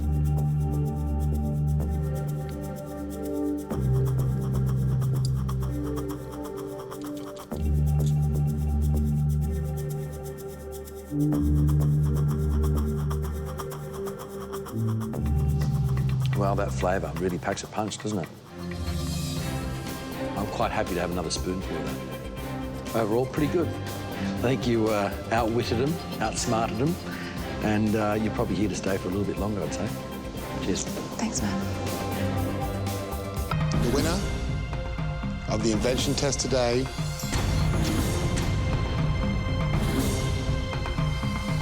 is Poe. Well done, Poe. Good job. I think my mum's going to be so happy for me. I keep thinking back to how lucky I am to be here. I'm absolutely thrilled. Poe, that dessert was exquisite. It was poetry in a bowl. We've seen some fantastic food from you, so well done. Great dishes, great execution, great use of your power. Another step nearer. Thank you. Poe, congratulations. Fantastic dessert. You know, for me, that was the killer dish of the day. There's no question. So, Poe, reveal what you've picked.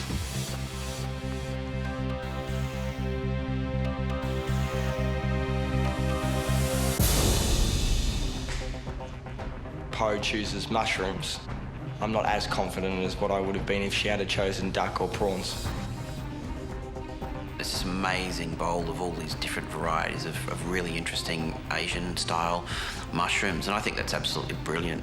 You'll all be working with mushrooms as your core ingredient to create a Chinese-inspired meal. You'll also get to choose an additional 10 ingredients from the pantry. Poe had 5 minutes to do this. You will all have 2 minutes. The 5 of you here in the group are first up in the pantry. Your 2 minutes starts now.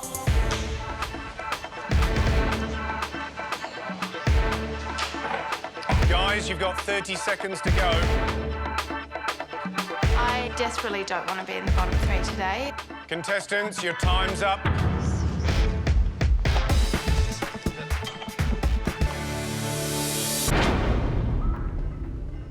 You have 1 hour to prepare and cook the best Chinese-style dish that you possibly can. And your 1 hour starts now. Okay, Julia, what are you cooking and why? I'm making mushroom and vegetable dumplings with a mushroom broth. I decided to make dumplings because I really love them and I sort of know how they work and what goes with them. So we're going to expect to see the little dumplings in the broth, is that okay? Pretty much just a very light amount, very small amount of broth. Okay, lovely. Thanks, Julia. Good luck, Julia. The most difficult part of my dish is to really balance the flavours. If it's too sweet, it's going to be ruined. Fingers crossed that, you know, it'll all come together and it will taste good in the end. Yeah, looking forward to it, aren't you? Really looking forward to it. Yeah, me too. I am. The other one that I've picked out along the line there that's doing a really lovely job is Julia. She's made this little stuffing, this little farce. She's put some tofu, some mushrooms, some spices and things in there, and she's made a lovely little dumpling, but she's so neat. They look fantastic, and honestly, it's definitely a technique there, and she's bringing that out in today's challenge. Good. And she's made a nice broth, so I presume she's putting the two together. Yep. So I'm excited about that one.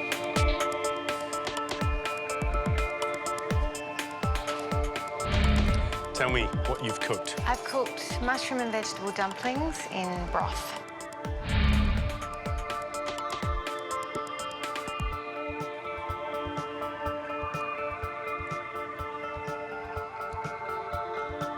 It looks really nice. Just the care that you've taken in constructing those little dumplings is admirable. I don't think I could do as well as you did. And I'd be very, very happy to eat a number of those. Well done.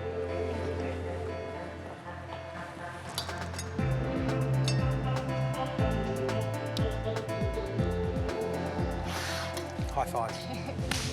Yeah. You know, you've showed skill, you've showed technique, there's balance in there. Well done. Thank you very much. Good stuff.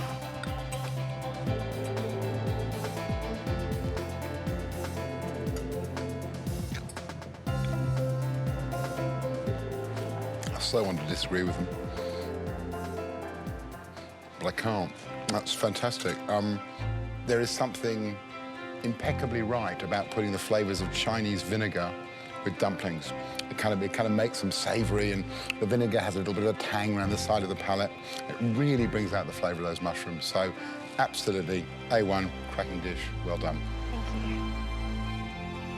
I think I've got a chance of being in the top 3. I just want to be recognised for making good food. One of you will be going head-to-head with a leading chef in our next Celebrity Chef Challenge. You'll also get a chance at a winning ticket through to the final week of this competition. 3 dishes we loved. 1 winner. That winner is...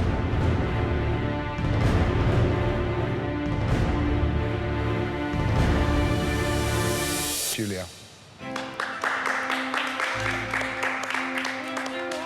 They called my name as being the winner of the invention test, and it's an amazing feeling. It really sort of validates my abilities, and it means that I do sort of deserve to be here. I've got to say, you beat 2 of my favourite dishes in the whole competition, so it gives you an idea of quite how good your dish was. Well done. Thank you. And the next pair, Chris? Lucas and Justine. They've both cracked under pressure before, and the possibility of one of them cracking again is a bit higher if they're together. Each pair will have to invent from scratch their own 2-course meal. And today, as a special treat, you'll get free reign in the pantry. Chris, as winner of the taste test, you and Poe get to go into the pantry first. It is quite a bit of an advantage to be able to go into the pantry first and choose what we want because there are limited ingredients, so it's first come, first serve. You'll have several minutes to devise a menu before heading to the pantry to choose your ingredients with your partner. From the winning team, 1 person will get to cook off against a celebrity chef for a fast-track ticket through to the final week of MasterChef. Guys, head to your workstations. Lucas and I decided to make for an entree salmon ceviche and celeriac and crab remoulade. And for mains, we're doing quail with a port and echalot reduction. So, you know, quail is a great option. I reckon we're going to go. Lucas and Justine, you're up next.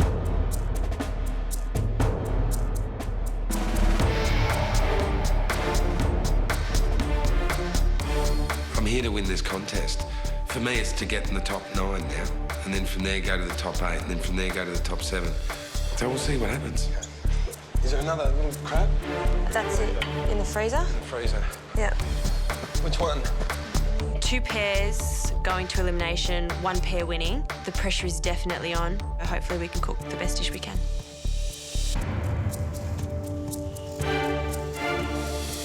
Right, guys, Lucas, Justine, what are we cooking? We're doing an entree, mate. Yep. We're doing a salmon with a celeriac. Celeriac and crab remoulade. Okay. And the main? And the main. Braised quail with a port and shallot sauce.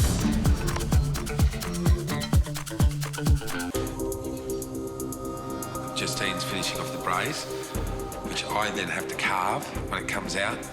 The potatoes are happening. These are looking really good.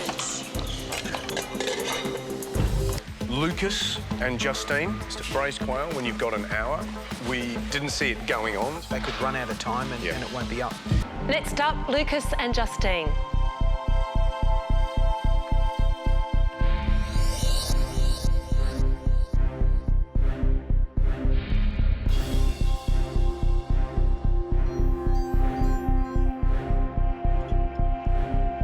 It's zingy, it's punchy. That is a cracker entree. Brilliant. That's good.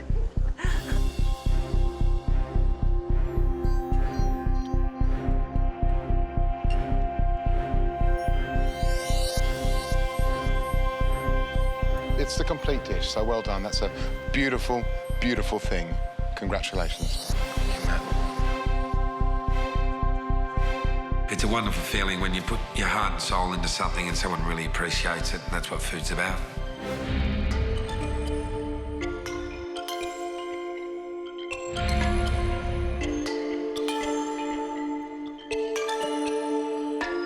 The quail itself I was a bit worried about because I didn't think you'd be able to cook it for long enough to get it tender. It's certainly tender, there's no doubt about that, and it's really pleasant with that sweet, jammy port wine and shallot sauce. Thank you. Thank you very much. They liked it.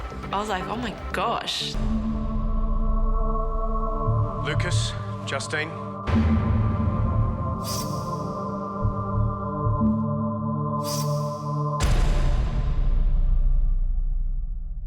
Congratulations.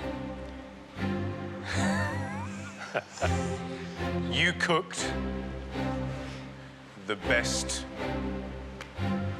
two-course meal today overall.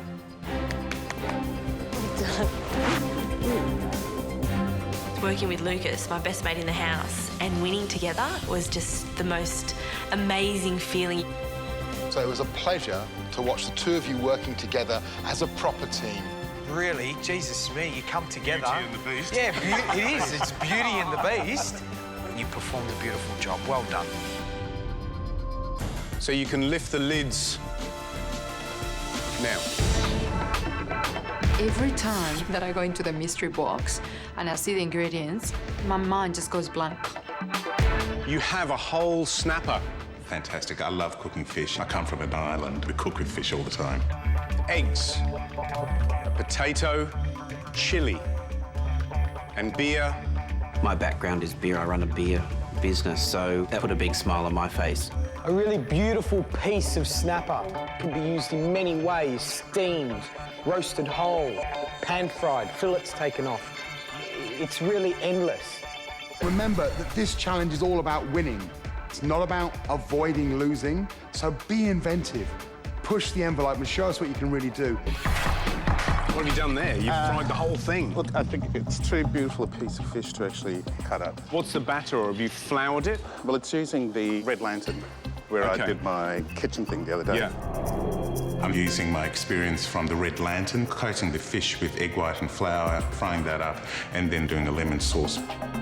Tom's done that big whole fish. He's thought about his work experience. He's gone to Red Lantern, he's listening, and he's going to put up a beautiful dish, I hope. Food needs to be going on the plates.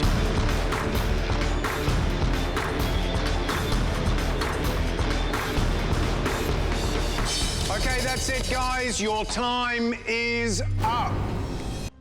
Taking my plate up to the judges, the only thing I'm really concerned about is that the fish will actually fall over, so I'll end up with the flat fish on a plate. Tom, what's the dish? Lemon fish swimming in a chili and ginger sea. It's definitely straight out of Jaws, isn't it? Dun-dun, dun-dun, dun-dun, dun-dun. Tom, you're listening. Your time at Red Lantern, you're absorbing all these things, and that's great, mate, because you're actually putting that into your food. Fish is moist. It's really delicious and delicate. No. Impeccably cooked fish. It's a very clever dish. It's beautifully understated. It looks spectacular. Congratulations. It's probably your best work. Well done. Thank you. It's great having praise from people like Gary and Matt. It's a good feeling. The winner of today's Mystery Box Challenge is Tom. I'm happy and flattered that they actually think I've cooked the best dish, because I still think that it wasn't as good as it could have been. Peter, as our special guest, you get to choose the dish that yourself and Julia will be cooking today. What will that dish be? We've got a tea-smoked duck breast with a ravioli of water chestnut, pear and duck liver, with a blood orange sauce, a little bit of spinach and some crispy fried ginger. How does that sound? Complicated. What a great dish. Tea smoking, a classic Szechuan technique, easy to do in the wok, but very, very dangerous if you get it too smoky, because it's going to dominate the flavour of everything.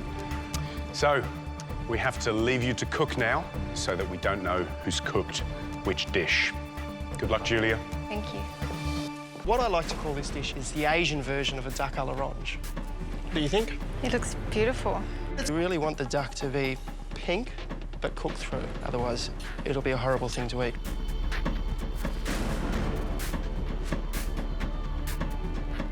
It's beautiful. The textures are fantastic. The crunch inside the ravioli, it's beautiful. And the duck is really nice and smooth. I've never cooked anything like this dish before, so it could be a bit of a struggle for me to get it all together and make it as good as I can possibly make it. Julia, you'll get a 30-minute head start on Pete. Good luck to both of you. Your time starts now. The whole balcony is filled with everyone else in the competition and they're staring down. I'm scared about making a fool of myself, basically. I don't want to do that. I want to do a really good job. I'm looking at all the ingredients and I just really wish that I had a little bit more time to just really get the recipe into my head, but I don't have that time. I have to do it now. So what's the process you're going to do? While this is caramelising, I'm going to julienne the ginger, ready to fry it, and I'm going to get the smoking mixture together for the duck. The first thing Julie does is chop down really finely the ginger. It's one of the last things to go on top of the dish, but I think she sees it as something she can get out of the way quickly. They look good. Quick, quick, quick. So to make it even more crispy, a little bit of sea salt over that helps drag out the moisture. I'm basically taking through step by step how I would do it. You can put the juice in if you like. I've done the full amount and I don't have enough juice, I don't think. What I'll do, I'll give you mine. We're going to add some orange juice. We reduce that down until we get a syrup. That's the sauce. Say when. Love it. The duck, we're going to smoke it in a manner called tea smoking, which is a Chinese way to impart flavour into a dish. As well as the spices and the orange peel, the sugar is there to add some sweetness, but also to give it a beautiful colour. Yeah. As it's smoking. And the rice basically adds a little bit of flavour, but more so helps to bind it all together. The role of the chef is to educate, and hopefully I've helped her along the way of her path of knowledge. 30 minutes to go, guys. 30 minutes. I'm getting ready to start smoking the duck. It's crunch time. The biggest challenge for Julie is going to be tea smoking the duck because you can over smoke it and becomes a bit bitter or overpowering the smoky flavour.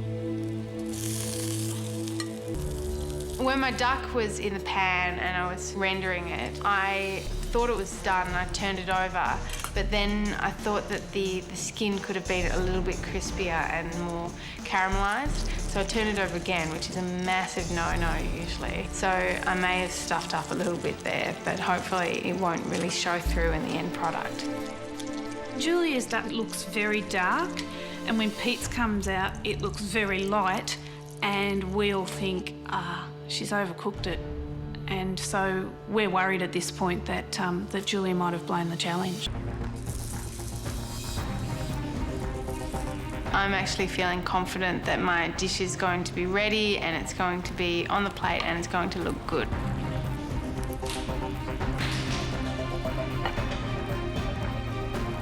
This is the closest that any of the contestants have got to the professional chef. So at this point, we're thinking, hey, she might actually have this one. I'm proud of my dish and I'm so happy that it's all done. And I feel exhausted, but really exhilarated as well.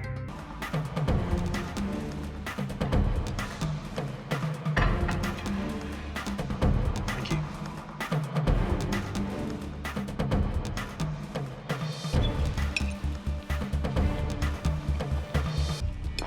Well, this is going to be difficult. That dish is almost identical in appearance and, in fact, appeal as the other one. But there's a difference with the duck, and that's the tea smoke.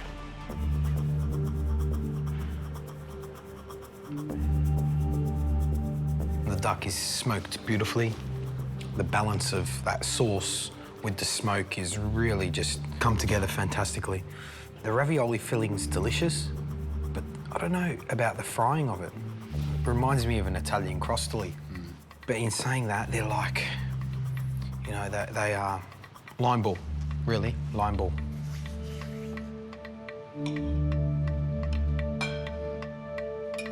This ravioli seems like the chestnut and the pear has been cut a bit more chunky, and I feel a bit cheated because in this bit, there's not much pate there.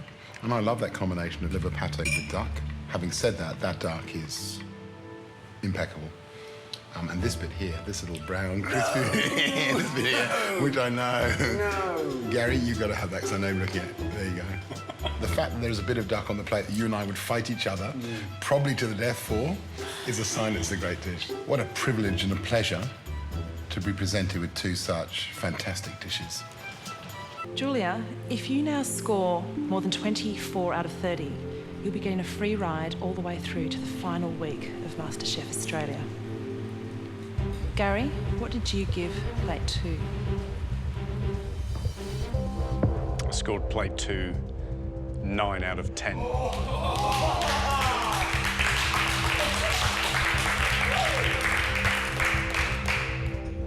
Those dishes were both really close. And what swung it for me was, Julia, your duck was cooked beautifully. And I just thought it had the edge over plate 1.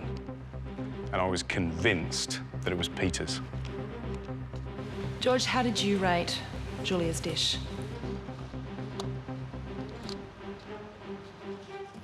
9 out of 10.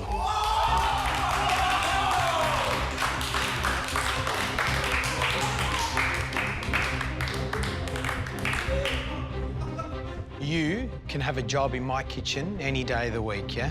That was brilliant. I'm thinking she's won it. She really has won it. If Matt Preston now gives you a score of 7 or more, you will win that guaranteed spot in the finals of MasterChef Australia. How does that feel? I'm freaking out a little bit. Well, Matt Preston is one of the toughest restaurant critics in this country, so anything could happen right now. Matt, it's time to reveal the winner of today's challenge.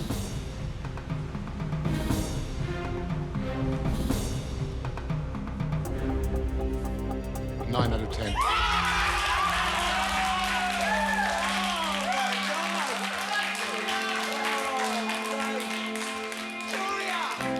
I had beaten Pete Evans, I'd beaten the chef. I was never, ever expecting it, and I did it. You cooked that duck like a 30-year veteran of a French kitchen. It was fantastic. I've not seen duck cooked like that for the last year. It was really, really impressive. Congratulations. Peter is obviously a fantastic teacher. He is, definitely. Julia, because you beat our celebrity chef today, that's guaranteed you a spot in the finals week of MasterChef Australia. Step forward, reveal your choice. It is beef. It was beef. You know, everyone in the building has probably cooked beef at one point in time, so yeah, it's not as if he had a massive advantage. So, you'll all be using a rib eye of beef to make a French-inspired dish. You'll be able to go into the pantry now and select no more than 10 more ingredients. You'll have 2 minutes to do this. The first group to go into the pantry is this 6 here. Are you ready? Your 2 minutes starts now.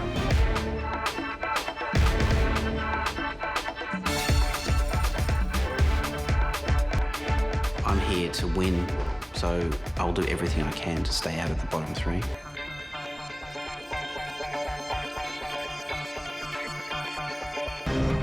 My presumption was that everybody would just grill the piece of meat, simply pan fry it and make either a red wine sauce or a hollandaise or a béarnaise or something like that. That was going to be the typical approach, and I wanted to do something different to everybody else. Chris, what are you doing? You've got some interesting ingredients. You've got brioche, eggs, gherkins, little cornichons, salt, shallots. Steak tartare, classic French dish. Steak tartare, of course, is a raw beef dish. It's minced or very, very Yep. finely diced. Cheese?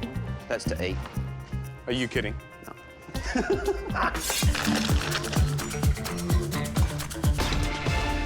I'm basically assembling my dish. I've got a lot of time to spare.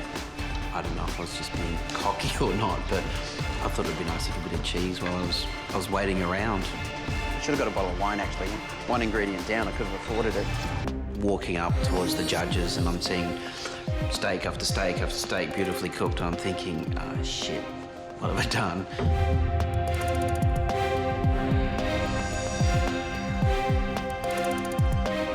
classic steak tartare. So swipe the egg yolk, mix it in. Yeah.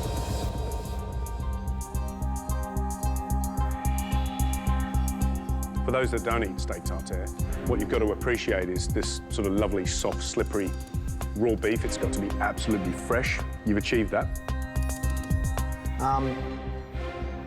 I hate raw beef because it freaks me out, especially a raw egg yolk on it. But I'm going to give it a go.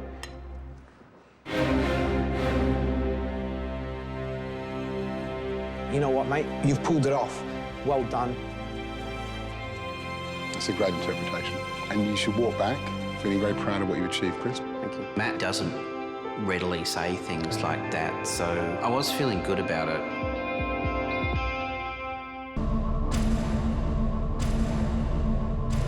Congratulations. You three have presented us with the 3 most delicious dishes that we ate today. Finally, I'm amongst the winners. 3 amazing dishes, but only, sadly, 1 winner. And that winner is Chris. Matt revealed that I'd won, which was fantastic. I'm glad I went out on a bit of a limb in cooking a raw dish. It was great. You are really looking like a real chef, yeah? I hate raw meat, I hate tartare, but I ate that today and walked away and went, you know what? That's not bad at all. That is a real chef's dish. Well done, keep it going. And because it's finals week, it's double trouble. You have to make 2 pies, 1 sweet and 1 savoury. My mouth dropped. Oh my gosh. I'm gonna need a lot of time to make 2 pies. Obviously, you need ingredients for fillings. Ingredients we have. This is for your sweet pie. You got so many fillings, be as creative as you like, but it must taste beautiful. My mind immediately is just going, oh, too many combinations. I'm kind of just buzzing with ideas. This table is laden with ingredients. There's no excuses here. You should be able to produce a beautiful savoury pie. You can use as many or as few ingredients as you want. The only restriction is that you must have pastry in both of your pies. You have 2 hours to produce your 2 pies.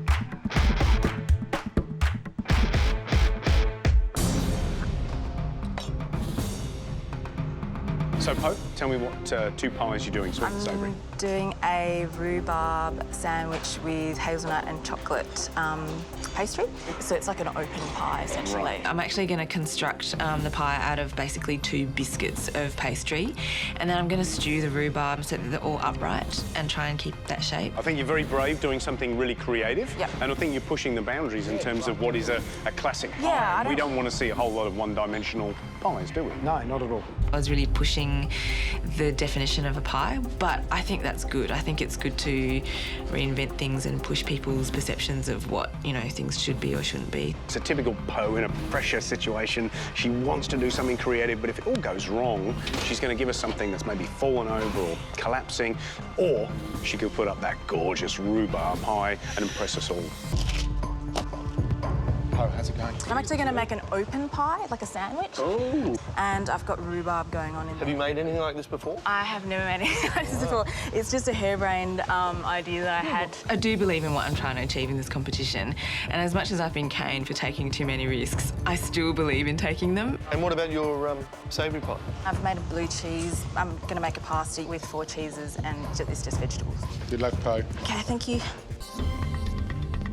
I did feel extra nervous, even though I thought my pie definitely looked better than everyone's. Like, it's always down to the flavour, and you just never know.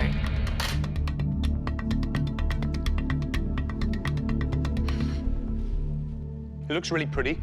The little crimps that you put around the edge are perfect, absolutely perfect.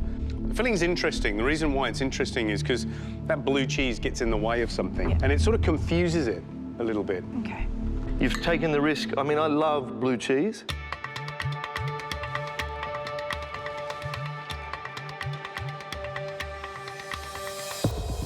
I like it because I like blue cheese. I think your pastry's lovely. Your The balance of everything is really good. So that wins for me. I really like it. So now, onto your dessert.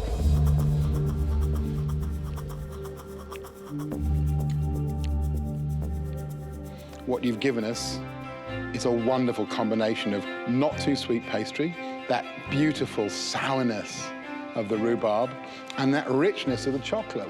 And really, that is a cracking dessert and possibly the best we've seen today. Poe, I love this dish because I think it's a really clever, modern interpretation of a pie, and you've combined 3 interesting flavours that I've not seen before on the same plate. Chocolate, hazelnut, and rhubarb. Well done. The judges say some pretty nice things about my dishes, and it is like music to my ears because I think I'm safe. The winner of today's challenge is Poe. It's me! Yay! I'm elated. I'm just beside myself because this is huge, huge advantage. Massive. Well, Poe, 2 beautiful-looking dishes.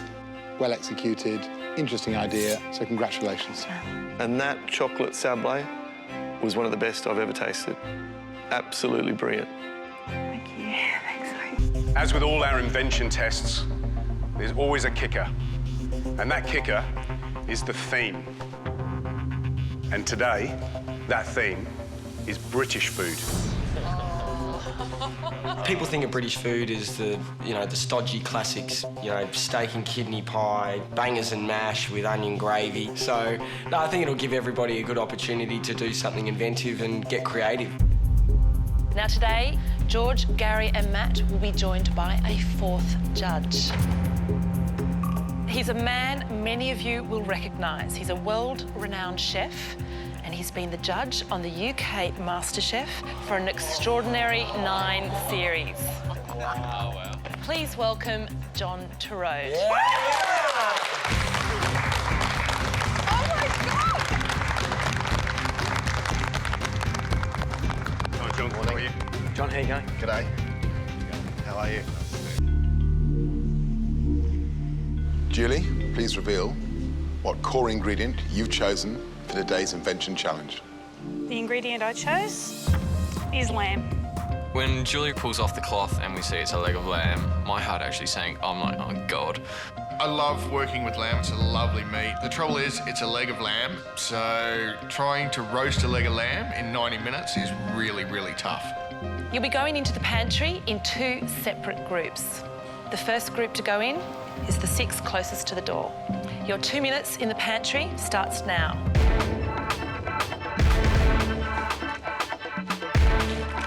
For me, it's about the bits and pieces that go with it to make the lamb shine. You have 1 minute to go, guys. So I automatically thought spinach, mint, mustard, hot English mustard. The Poms love hot English mustard.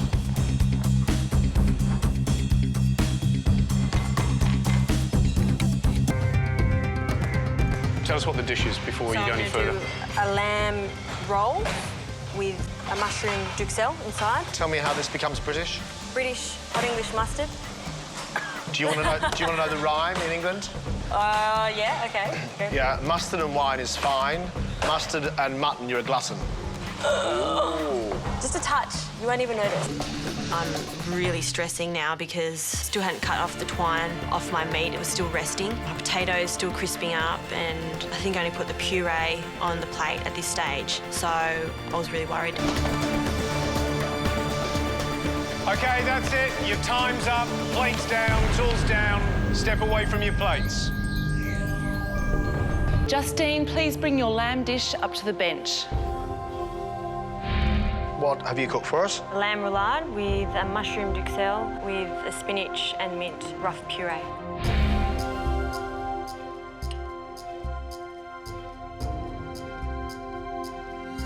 For me, the balance of that iron-rich spinach with a touch of fresh mint, the woodiness that goes with those mushrooms, the sweetness of that lamb, and the crispiness of those potatoes with a little bit of time on them. It's perfect. Love it. love the flavours, love the precision, love the presentation, and as far as the brief is concerned, being quintessentially English, you've got it right there on a plate. Thank you. Good job. Thanks.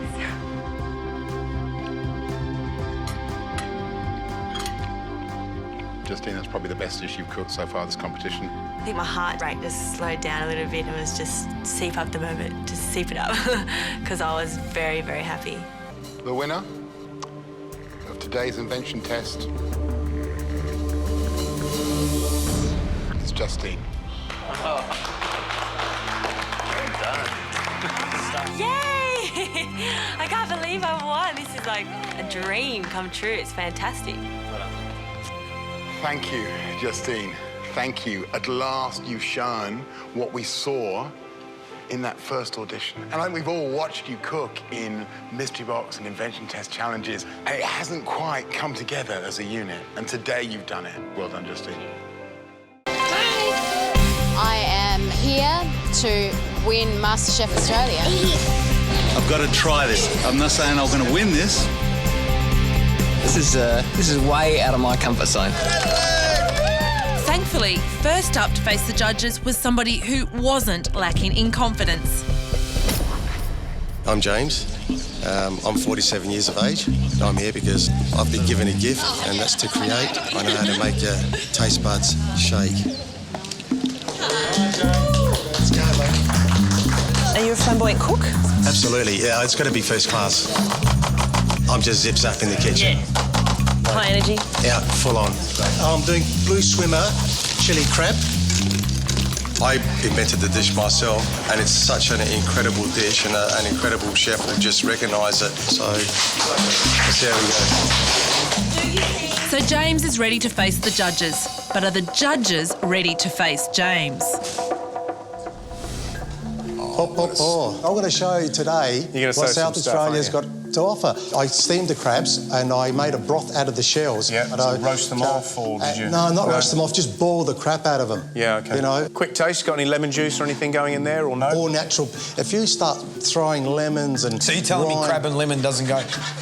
You can put it on after, but not while you're cooking it. Why are you here? What do you want to be? What's the plan? I'm here because I'm good at what I do. And I never make... I rarely make the stuff up. In fact, I don't even make the stuff up. Everything I make and create is sensational. You know, just got to reduce it. Matty over there, he's looking at me and he's thinking, what's this guy up to? Yeah. Hey? Well, I'm trying to work out how much there is coming out of your mouth. And I'm a good spinner. There's no doubt about it because I'm professional. But I'll tell you what, when I do say something, it's fair dinkum. I'll give you the best, and that's the way I am. Yep. Yeah. OK. So, nearly there?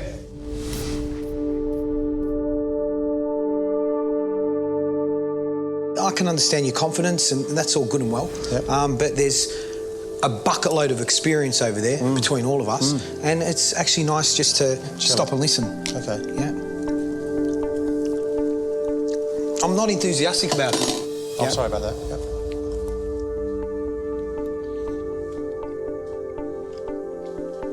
The way you talk about it, we're expecting something, bam, yeah? And it's kind of...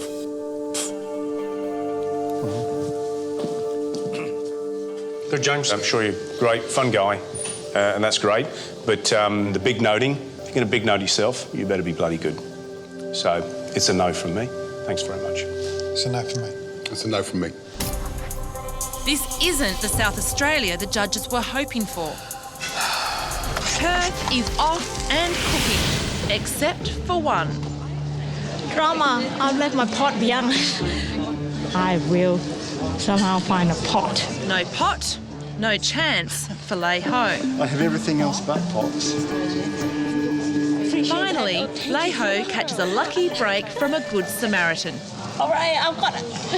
I'm going to win. So what I'll be eating would be a combination of flavours, Australian bush spices such as lemon myrtle, mixed with Oriental-style mushroom, fungus and enoki. It's going to turn out right. It'll be great.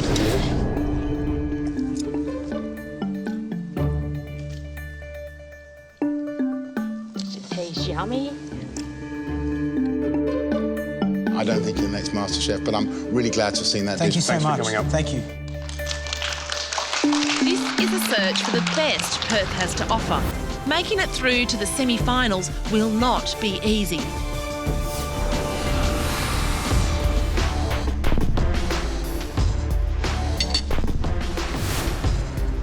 Sorry, way too much garlic. Those aren't restaurant quality. I really don't want to insult it, but it just looks really pale and unappealing. Did you taste that before you put that on the plate? No, I haven't. No. You have to taste everything. That sauce is vile. I'm not going any further. I just can't bring myself to eat it. It's a no for MasterChef. It's tough, but only the chosen few are going to go through, and I'm losing hope. I've seen one so far. Perth? Give me something. Yeah. Give me something.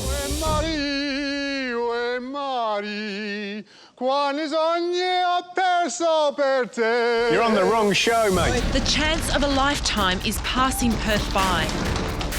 This is probably the most stressful cooking situation I've ever been in. Robert Ford's one of the youngest contenders here. Just 18, but his plans are grand. I always wanted to be good at something. I wasn't that good at maths. I was okay at sport, but I was never the best. Music I tried at, but I actually think that I can put up a fight with food. It's a long, painful walk, isn't it? Through here? From the door, yeah. Wasn't that bad. Yeah, OK. Brilliant. Right, come on, smart ass. Yeah. Get all that stuff on the bench. So tell us, what are you cooking? This is something I made myself. It's sort of inspired by chili mussels, but it's got shallots, leek, cherry tomatoes with a wine and stock broth sort of thing. Have you cut your finger? Yeah, but I'm right. You taking the top off it? No, just a chunk out of the side. Just a chunk out of the side? I'll be right. I can just put it in this and cook it. No, hang on. Just relax. We'll fix it. Nurse George. You'll be able to move on. Calm down. Take a deep breath. Yeah. Relax. Hang on. No, I'm not finished yet. Yeah. George, is the rest of the finger in the parsley? Hey? I'll get rid of that parsley. Yeah, there it is. Let's have a look. We've got the top of the finger. Nice. There it is. Let me chop them for you, because I don't want you to cut your finger off again. Tell us about that soup you've got on. What's in it?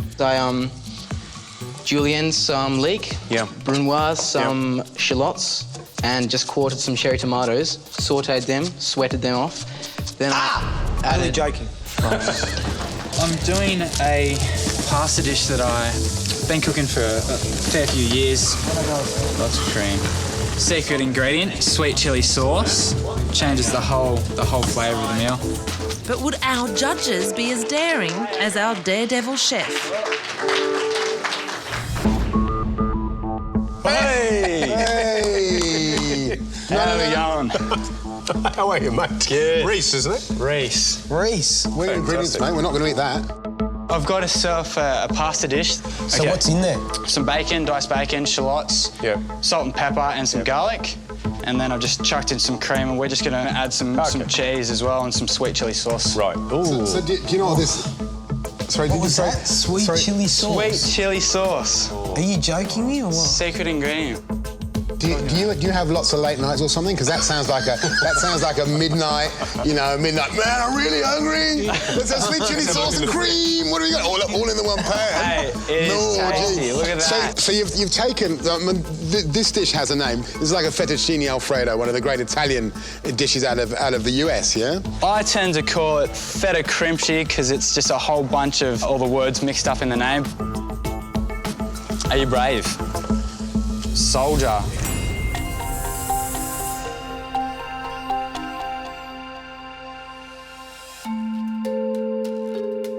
Go on, son. You can do it. Yeah. Oh.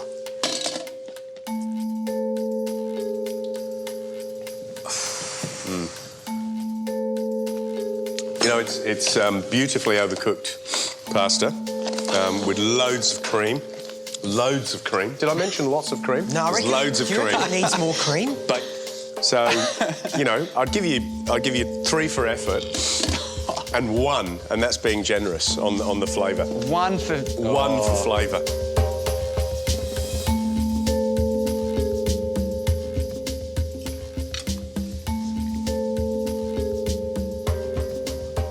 What's amazing about this dish is you've managed to get the pasta the same texture as the cream sauce. So it all kind of blurs into one kind of soft, gooey mush in your mouth, which is, I mean, hard to do, very hard to do, and these two guys would be hard-pressed to do that. Couldn't. The kind of thing about a dish like this is it kind of doesn't matter if we don't like it. If you and your mates like it and you cook it for them, that's fantastic. You know, a little secret guilty pleasure. All right, what can I say? Reece, the verdict from the line is definitely a no for MasterChef. All right, thanks, guys. See you later. Right, thanks, Reece. Have a nice life. Away I go. You know what, though? There are restaurants that serve that. I'm here to become Australia's first MasterChef. What you see is what you get. I didn't have enough money to book my ticket to come down and join MasterChef. So I did a little baking drive and sold 40 cakes to raise enough money. I've made it. Look where I am. Cakes got Katie to Brisbane. She's hoping her chicken salad will get her to Sydney. We'll see how we go. Katie! Room service. Were you doing a little dance for us over there? Yes, I was doing a little dance. Come on, do us a little dance here. Get That's down it. today. Right, let's see. Now, get cooking. So where have you come? Cairns. You've come from Cairns down to Brisbane? Yes. Actually, I didn't have enough money, so I had a little bake-off. How much did you raise in the bake-off? $200. Wow. Fantastic, that's yeah, great. it went really well. So today we've got penne Caesar rigate and a coconut cake. So what's in there? You've got lots of shredded cos lettuce. Yes, it is. And then you've got penne pasta, you've got chicken, is that right? Or is Yes, that bacon? that's correct. Chicken, no, there bacon, is chicken and bacon anchovies. today. Do you like my mayonnaise? Is that what it is? Yeah. Actually, it actually reminds me of the Opera House.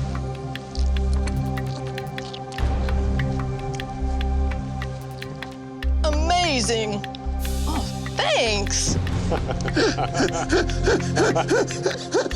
Thank you so much for bringing your personality down from Cairns. Thank you.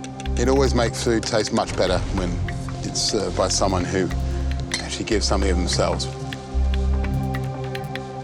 Thank you. I feel the pressure. But that's mean, okay. isn't it? Do you want the verdict? Sure. I'll be honest with you, the salad doesn't appeal to my taste at all. I mean, there's too much lettuce, cold pasta, it's overcooked, really strong mustard flavour, and it doesn't work so good. So, thanks very much, but no. Oh, thanks very much. Thanks very much, but it's a no for me. Thank you. Look, I really like that coconut cake. Go back and start yourself a baking business because you've obviously got great touch with baking, and that if you can sell $200 worth of cakes to get down here, you should be able to keep that going as business. Very admirable. But it's fantastic stuff, and thank you so much for coming in. I've had housemates that tend to bring home bits of roadkill, and it's usually me that gets to cook it. So they said you should go down and try and cook real food for a change. So here I am. Nick Wilkerman has made his first ever trip to the city. He's here to show off his bush cooking skills. I work as an adventure guide, so I do a lot of rock climbing and hiking work, all that kind of thing. And so a lot of my cooking is done on fires or in camp ovens, on little stoves. So this is all a bit foreign, just going from that kind of thing to the fine dining. What are you cooking today then? Cooking a chicken jolie. It's a big piece of breast chicken, I suppose. I like the actress, that's the only parallel I can draw. Did come from the supermarket, this one, I'm happy to say. All right. Now, are you ready to put a few of those things on your trolley? Yep. What's with the woolly hat, mate? It's like 30 degrees outside. Yeah, it keeps the hair out of my eyes. I'm in the middle of a stupid bet to see who can grow their hair for the longest. So what have you got? It's called a chicken jolie, named after the actress. Chicken jolie? Yeah, it's chicken breast. It's infused with white wine and it's served with fettuccine, parmesan, avocado and almonds. What do you do? Yeah, I was about to go into that. I actually work as an adventure guide and I spend months at a time out in the bush. So do you fish? Do you shoot? Try to. I don't. Generally, I'm just the cook. But just like these guys, they cook and they send people out to go and get stuff. That's right. Yeah, That's a good idea. Good for happen. So if you're cooking, where else do you get your ingredients from? Eating the odd bit of roadkill. Sorry? Eating the odd bit of kangaroo that's been retrieved from the side of a road. I'm eternally suspicious now of anything that you cook. You're the food critic. Of course, can have a rock off if you like. I won't be Do we rock off? Actually, paper, rock, scissors it. Do you want to? Ready? Gary! Oh. Enjoy. Oh, hang on. Oh, no! Oh, that must have been on the chicken. No! Record-breaking hair? Oh! What's that?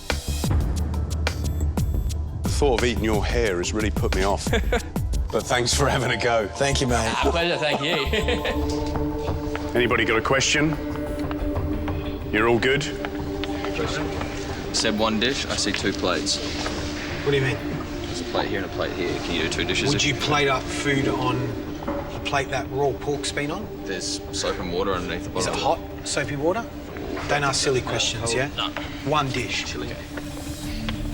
Can be entree or main. Can be anything you want.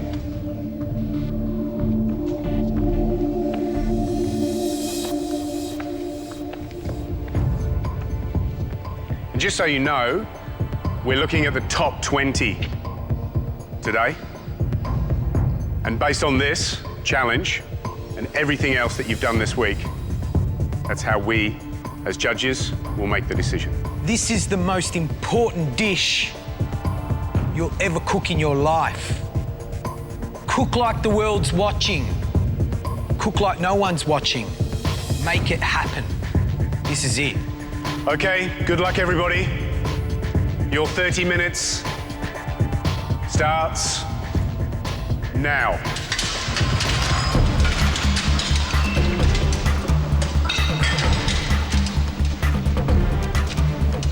Immediately, I was like a chessboard player. I just tried to find something as simple as I could, as fast as I could. Take your time, have a look at what's there, concentrate and come up with something good. Gary, I've done some wacky shit in my time, right? I'm not going to say I haven't. All right, I've cooked some weird stuff, but can I tell you, pork and chocolate and croutons, It's a fine Becky, line, isn't it? What's that all about? Look, we've got a few desserts. There's a few people taking a chance. Eggy bread, some people... Eggy bread, yeah. And that's our vegetarian, isn't it? You know, she's decided to do something different.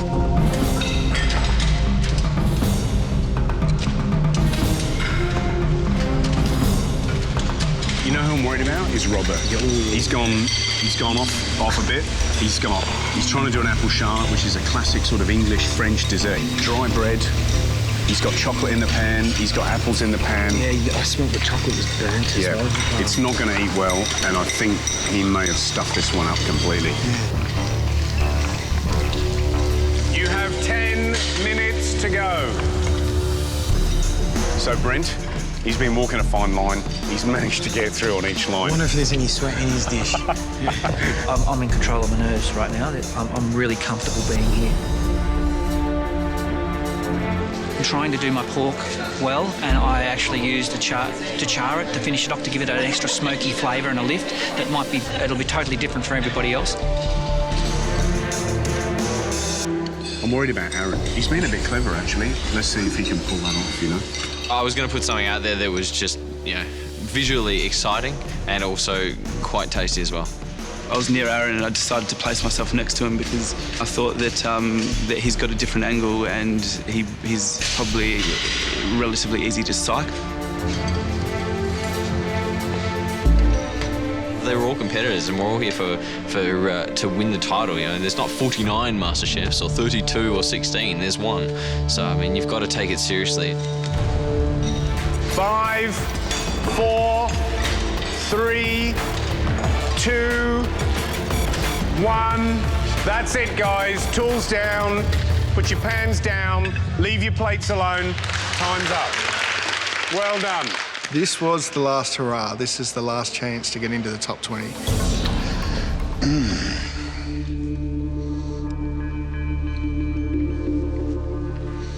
So on the menu, that's going to read pork sandwich with chocolate, is it? No, pork medallions. So pork medallions with chocolate. I came up with this because I imagined the flavours. I don't eat pork regularly, but I have had it. And I imagined like the nice velvety dark chocolate with the white meat would have gone quite well. I've got a good imagination. that's still a bit sweet, and so you do get that sense of like biting into picking a chocolate out of your selection box, and it's not filled with orange cream, and it's filled with, you know, crunchy That pork. doesn't take your fancy to like to get pork chocolate out Let of the me box. think about that for about half a second and go, no, probably not.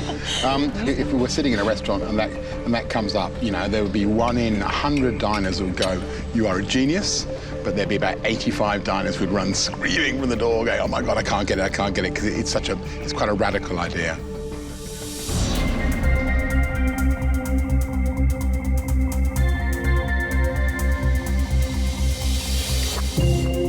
That's great. If you'd had the confidence to do that, and we'd be going, you're a genius. Lucas, could you use that as a little putter? You would struggle. It's very petite. Absolutely on the money. You look disappointed. I am. It's unfortunate. Yeah, you've really undercooked it. Andre? George? You good? What have you got in there? You've made a pocket, yeah? I did make a pocket, yeah. I think that I've slightly overused some of the flavours in there because I don't think I should have, sort of like a salsina on top, but I don't Are you telling me that you've overused it, or because you're creating an image in my head now, yeah? Okay. Well, you can try and bullshit me if you like, you know what I mean? Don't have to always, Yeah, you but know. I'm not, Okay.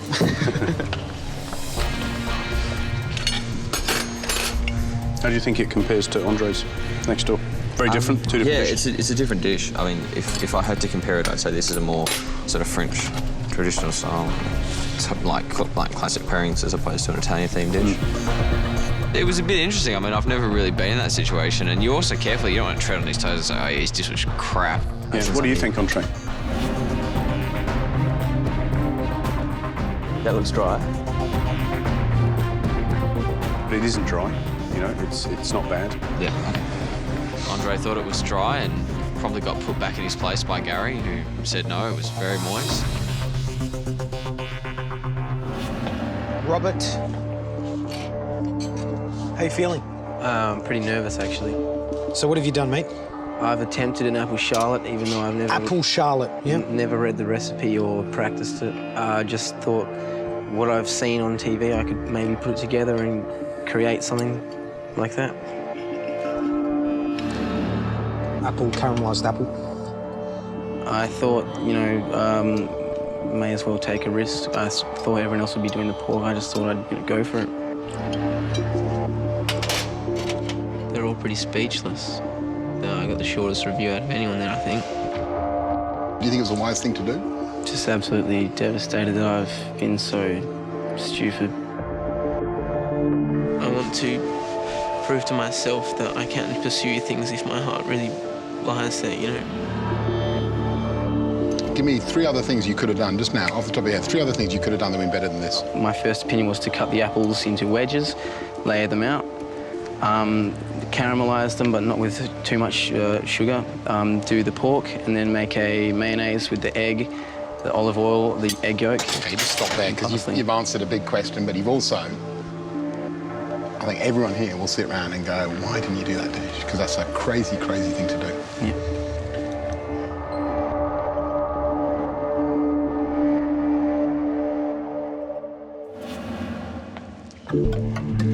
Brent.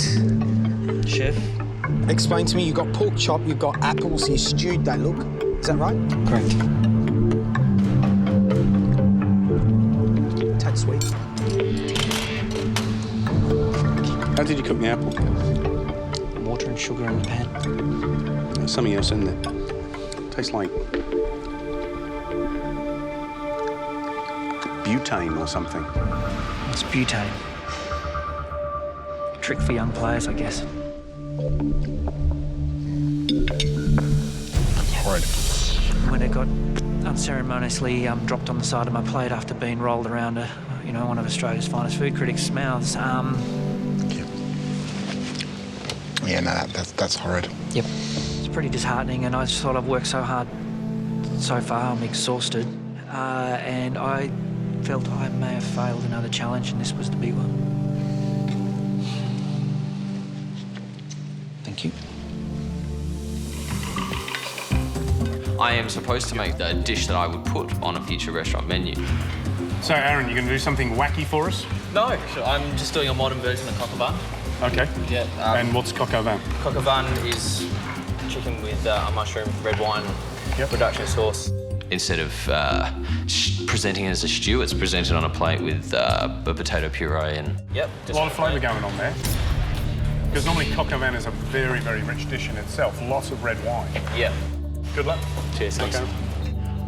In the first 15 minutes, I knew I was going to struggle, as I just couldn't get the flavour in the stock going.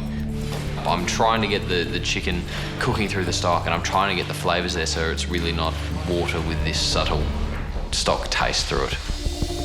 As I'm walking, I'm looking at my dish, and the presentation is probably the best around in the competition. Tell me what you've cooked. I've done my modern spin of coq au vin. Aaron was the most confident in his dish. Well, at least he thought so. I know straight away that I've fumbled the challenge. What I admire in you is that you're very creative. It's very pretty. There's a lightness of touch. You're careful with how you think about it, but you say it's a coq au vin. It's not a coq au vin. Yeah. You know, if you read what a coq au vin is, it's a big, rustic, French dish by origin. There's mushrooms, there's bacon. It's a farmer's dish. What you've got is a red wine poached chicken. It's dry. I understand why they gave me a rollicking, because I overextended myself. Cooking's about building blocks. You need to build those blocks gently. And sometimes going too far forward, you'll end up with problems like this.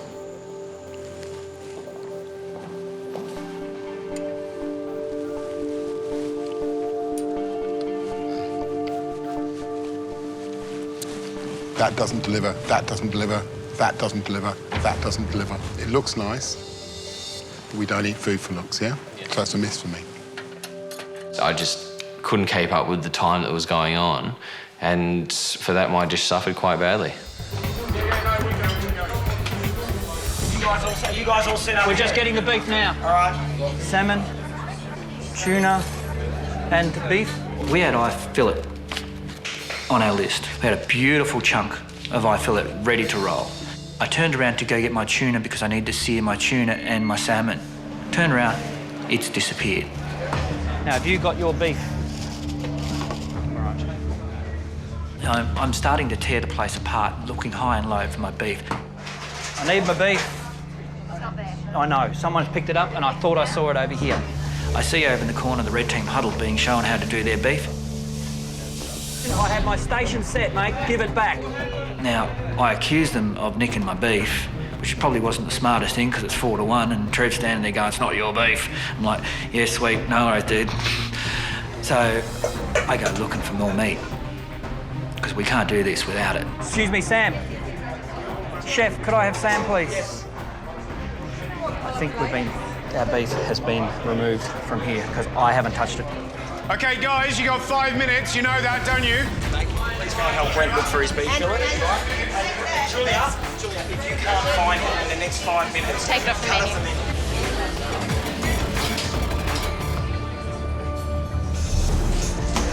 Have any of you guys seen our beef? No. Your what? Beef, no. Sammy, beef is off the menu. Beef's off the menu? Yep. Julia, can you please go to speak to Lucas and Josh? And tell them that, yep. Yep. I feel responsible for the beef goes missing because I'm responsible for the whole performance of the team. Beef's off the menu? Has to be. Why is that? What happened? We have misplaced our beef fillet. Okay. So you don't know where it's gone? Got no idea where it's gone. I know it was on our tray when we brought it downstairs. You know, in a situation like this, if you haven't got it, you can't serve it to the customer. Don't even offer it to them. Time for service was about to come up, so put our trust in one another to deliver and win. There's a bigger prize than a piece of missing beef. Was the food getting up on time? We did run out of a few things, and we coped with what we had. So there was a problem. There was a saga with beef. What happened? Yeah, our beef went missing. Went missing. Does anyone know about this beef saga?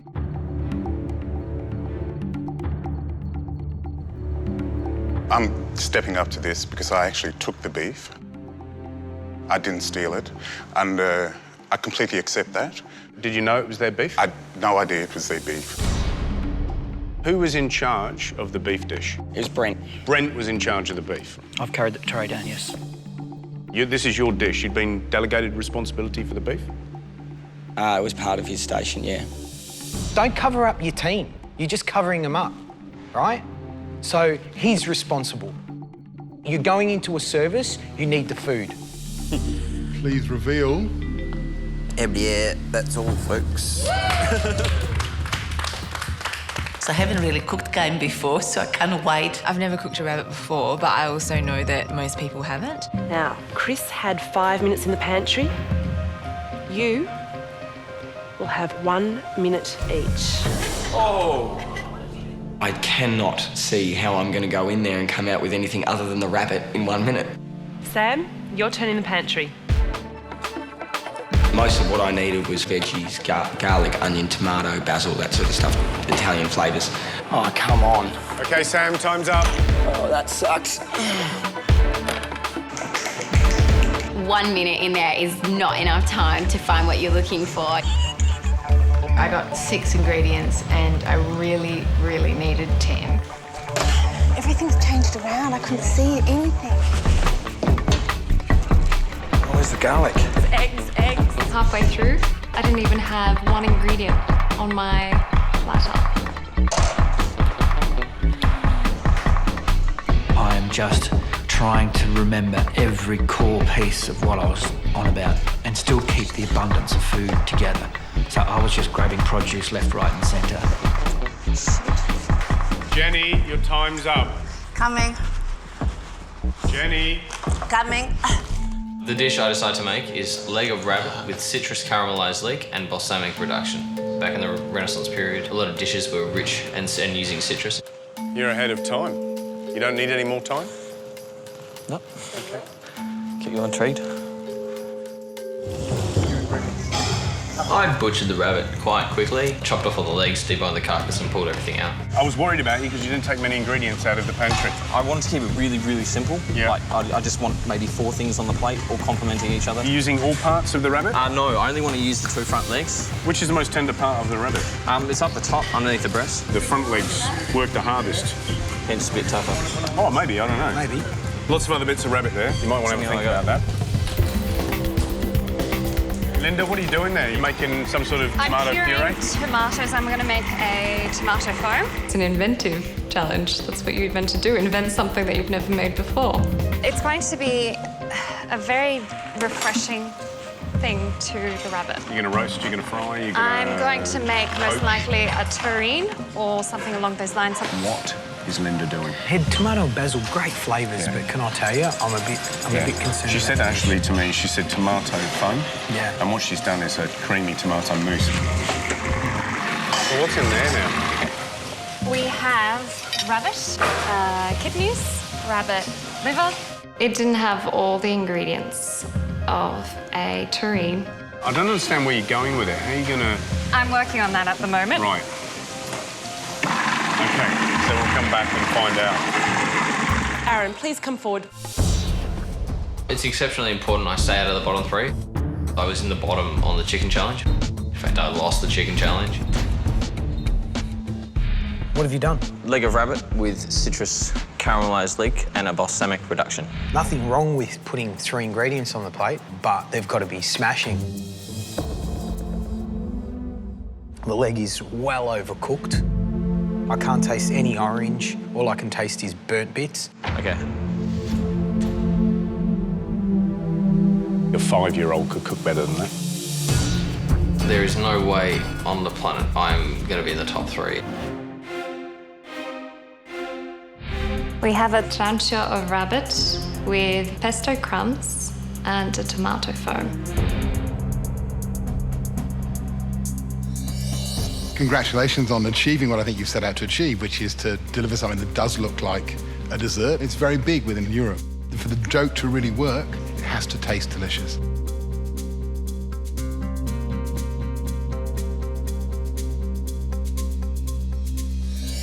That doesn't quite achieve that.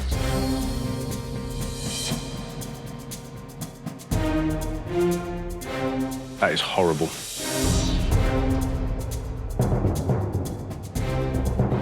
when someone mentions that your food is horrible, you definitely know you're in the bottom 3.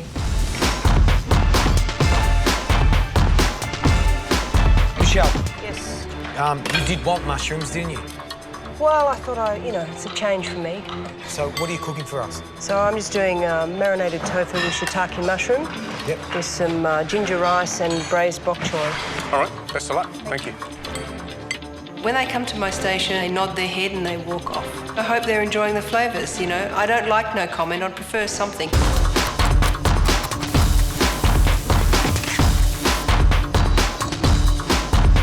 Okay, Kate, tell us what you're cooking and why.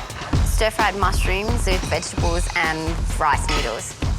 And what sauces did you pick? I've got soy sauce and oyster sauce. Familiar with those or no? I don't eat Chinese food. You don't eat Chinese food? I don't. Everybody eats Chinese food.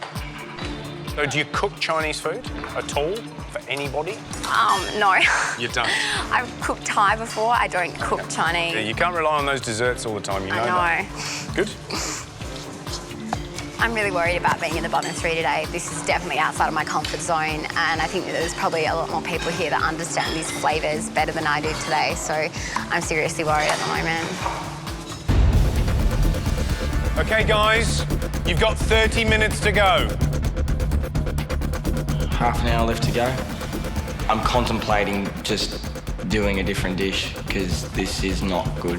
Right, Sam. Yes? Tell us what you're cooking. Rice paper rolls served 2 ways.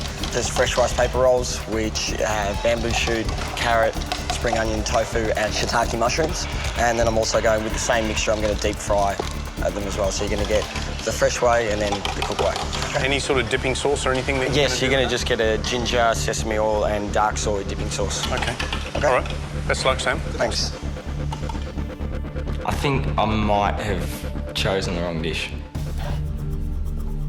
It's a tasty dish. I've made it as pretty as possible. I hope it's enough for the judges today. Tell me what you've got. Marinated tofu with a duo of mushrooms, baby bok choy, and ginger rice.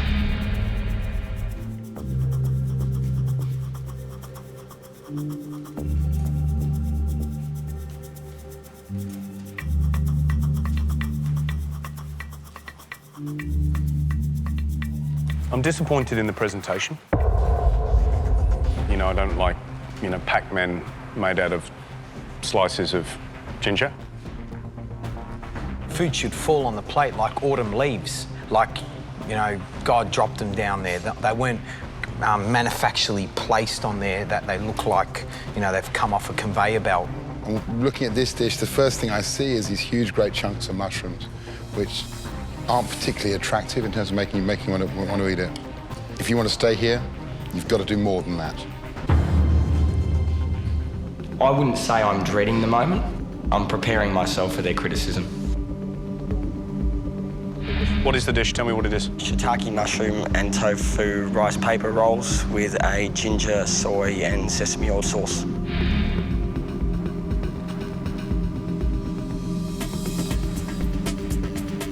When you first bring the dish up, it looks nice. It looks nice and fresh, but there's nothing in there that makes me want to go for a second bite. And that is not one of those dipping sauces that you want to keep dunking back into. And it has to be at this stage of the competition. Sam, an hour to make these? You've got some talent, and that's a shocking dish. When you get a really, really gooey bit, where the rice paper's got all gelatinous and claggy, yeah, now there's a lot of that there, and the tofu doesn't help, because that's got the same gelatinous clagginess. All right. I reckon you're probably in amongst the worst dishes I've tried today with that. Walked away from that thinking, I've taken a massive step backwards in this competition.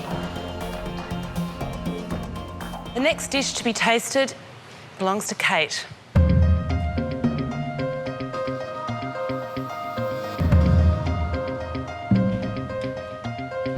What's the dish? Stir-fried mushrooms with Chinese broccoli and water chestnuts with rice noodles.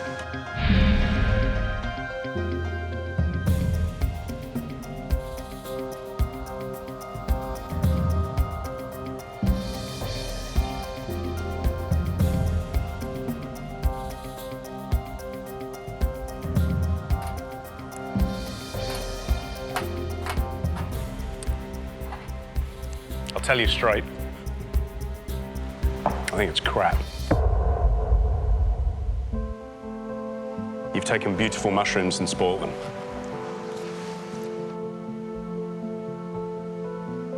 What does food mean to you? I just gave up my 4th year of law school to come here, so... Look at the dish, go back to your station, taste it, work out what you would have done better, and tonight, go home and read every Chinese cookbook you can to get an understanding of what those flavours are. I've never been told in my life that anything I've done before is crap. I've never felt like so much of a failure in my life than I did at that point.